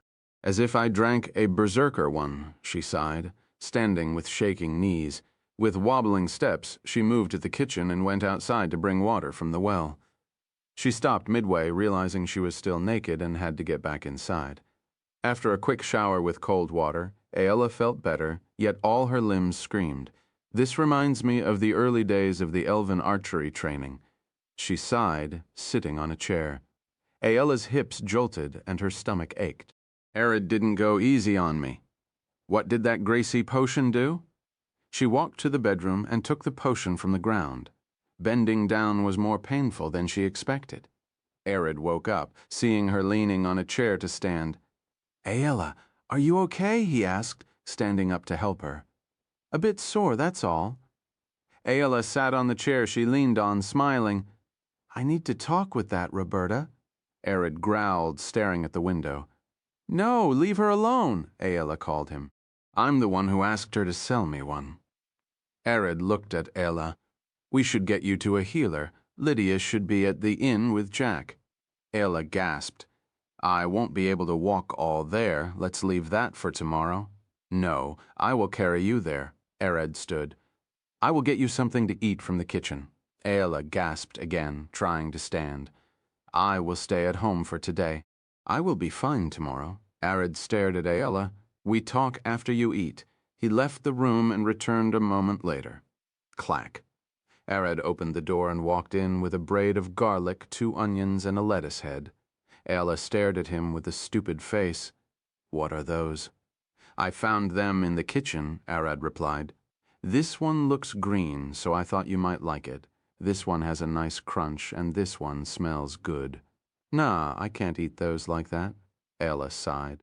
I could make a salad of the onion and lettuce with some salt and oil, but take the garlic out. It has other uses. She stood leaning on the chair. You like the garlic smell? I thought Vampire would hate it. Ella approached Arad, taking the garlic braid from his hand. Why would I hate it? Garlic is an ingredient in a potion called black blood. If you drink it, the vampire who drinks your blood will get weakened and lose their regeneration for a while, Ayala explained. But I don't know much. Arad stared at the garlic braid and bit ahead, swallowing it whole. Nothing. He looked at his body. I say another ingredient is doing the work in that potion. Ella nodded. Yeah, I would say people associated garlic with the effect since it's something they can get, and makes them feel safer. Arad nodded. That should be the case. I will remain here and eat something. You head to the guild and check on everything. Alla walked to the door. I will go bring Lydia first. Arad looked at her, combing her hair with his fingers. The day is long. I can see the guild later. Fine, Aella sighed. Be careful not to stand out. She warned him as she knew how ridiculous his physical strength was for a sorcerer. I won't do anything strange, Arad understood what she mean. No lifting heavy things, no void walk, and no touching hot stuff. Arad walked out of the house and reached the trees. Wolves. With a single word, the wolves roaming around the house gathered. A pack of over 30 wolves emerged from the bushes, large, black, feral-looking wolves. A massive brown bear stood at the back, glaring at Arad from behind a tree. Ooh! Arad looked up, seeing the apes gathering in the trees. Everyone showed up. He smiled. Aella is sick inside. He pointed at the house with his thumb. Make sure no one approaches her. The wolves spread across the garden, surrounding the house and hiding in the bushes. The bear curled into a ball in from the main door, standing guard. The apes remained in the trees loaded with stones and boulders. Arad nodded with a smile, walking toward the city. Thud, from the roadside, a large creature emerged. 4 legs, large muscles, brown hide and bored shoulders. 2 large antlers adorned the beast's head. It's a moose. You're the moose from the other day. Arad smiled, and the moose approached him. What do you want? The moose growled, shaking his head and clawing the dirt with his hooves. His grunts rumbled across the trees, and Arad understood. I need to get to the city and back. I can't use Void Walk. Will you give me a ride? Arad patted the moose's head. I shouldn't stand out. The moose seemed to smile, lowering its head. Arad jumped in, riding the beast to the city. Elena's guard post. About an hour after dawn. The city vicinity is quiet, nothing strange. The guards are starting their boring day, oiling the portcullis's chain and gawking at the women extending their legs out of the houses, swiping the water away. The head guard picked a bucket of fresh cold water from the well, throwing it at the guards skulking around. Get back to your stations. A peaceful day could change the moment you look away. Sir, we have a problem. The man responsible for the West Tower rushed in panting. Someone is approaching the city on the horizon, a large man riding a moose. Don't be crazy. The head guard pushed the soldier away and rushed to the top, looking through the binoculars. His jaw dropped and his body wobbled back. That's Arad. He recognized him from the dragon parade. The hell's he riding? The head guard rushed down and mounted his mighty steed. Arad saw a man approach him on horseback, so he stopped. With his eyes, he could tell it was the head guard. Head guard, is there something I can help you with? Arad said with a smile as the head guard stopped beside him. The head guard looked up at Arad's face. The moose is bigger than his horse and even wider. The horse and the moose glared at each other, and the moose kicked the ground, growling. The head guard's horse trailed back, its head dangling low. The head guard looked at his horse. Can you have the moose calm down? He said, looking at Arad. Arad patted the moose. Calm down. The moose stopped growling, and Arad smiled. Why did you come to meet me? Is there any monster around here? No. The tower guard said they saw a man riding a moose, so I came to check. The head guard scratched his head. It's fine if it's you, and he seems to behave as well. Is it bad to bring one to the city? Arad started smelling something off. No large beasts need to register with the guild and the guards. We can't have people roaming with monsters, can we? The guard smiled. Sorry, this is a moose, he giggled. Should I register it? Arad stopped, hanging his head down the moose. Should I register him? That would be for the best. It's a large creature after all. The head guard smiled. A good rule is anything that could harm a man. So dogs and up, pretty much. The head guard laughed. Imagine someone coming with a full pack of wolves or a bear, Arad joked, trying to see what the head guard would say. That would cause the people to panic. Who would bring a bear? Arad scratched his head, giggling. Yeah, no one would. He waved his hand to the head guard. I'm in a hurry now. I will register him after I finish my job. The head guard looked at Arad. It's fine, as long as you do it before he harms anyone. Today would be best. Arad approached the gate, and it opened. The guards stood at the side watching the mighty moose race across the street. People gasped, moving out of the way. Mothers pulled their children to the side, and the shop owner rushed to hide their goods. "Who is that?" The people kept running out of Arad's way. Beamingly, Lydia walked out of the inn, stretching her arms when she felt a heavy breath at her hair. She turned around to see the massive black lips of a moose. Brrr! She leapt back, pulling her sword in panic. "What?" gasping as she wiped the beast's spit from her face. "Get up. Aella needs healing," said the man on the moose. "Chapter 150, at the stables. 150 at the stables." Lydia gasped, staring at the man on the moose. "Arad?" She sheathed her sword. "What is this thing? Brrr!" The moose growled. He glared down, kicking the ground with his front legs. "I haven't named him yet. Call him Moose, or he might get upset." Arad patted the moose's head. "You didn't give him a name yet? How about Jean or Raptor?" Lydia lifted her hand, trying to touch the moose's head. "I will think about it later." Arad extended his arm to her. "Let's get up." Lydia shook her head. "You will hurt him." She patted her armor, causing it to crack. "The stables are close. Let's see if they have a large enough saddle." She pointed into the distance. "He bought the extra time. We could spend some to get him a saddle." Arad didn't want to harm the moose. Aella didn't seem to be in immediate danger, so it was okay to tend to this matter first. Lydia walked beside the moose until they reached the stables. The stable owner gasped, falling on his back as he saw a moose walk it. Who let this thing in? He crawled back. "Brrr!" the moose growled, kicking one of the vases decorating the garden. Crack. "I'm up here," Arad waved his hand. "I'm looking for a saddle."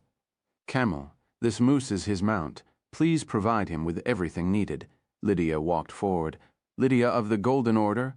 The stable master stood. "Fine, but I don't want to get kicked." He sighed. "A saddle for a large horse will work for the time being. I will also give his hooves a trim if he behaved while setting the saddle." Breened oval, Arad looked at the moose, patting his neck. "Did you hear him? Behave, and you will have your hooves cleaned." He jumped from the moose and guided him to the stable master. The stable master patted the moose's side and inspected the skeletal structure. "As I expected, a large saddle with longer straps and some padding will do for now." The stable master walked back to the shed and brought paper and a measuring rope. "I will give you a modified horse saddle, but visit me tomorrow. I will have a saddle built for him." He measured the moose from each shoulder and up to his neck. "Yo!" Jack walked into the stables. "The birds told me Lydia was around with a beefy man and a moose. Thought I must check it out." Arad looked back. "Jack," Lydia sighed. "What are those birds you talk about?" "Old friends." Jack walked forward with a smile, patting Lydia's head. Crack! She punched him in the gut and his body bent like a leaf. "Ow. Anything new?" Arad asked, patting Jack's back to help him breathe. "Yeah, a few things here and there," he stood.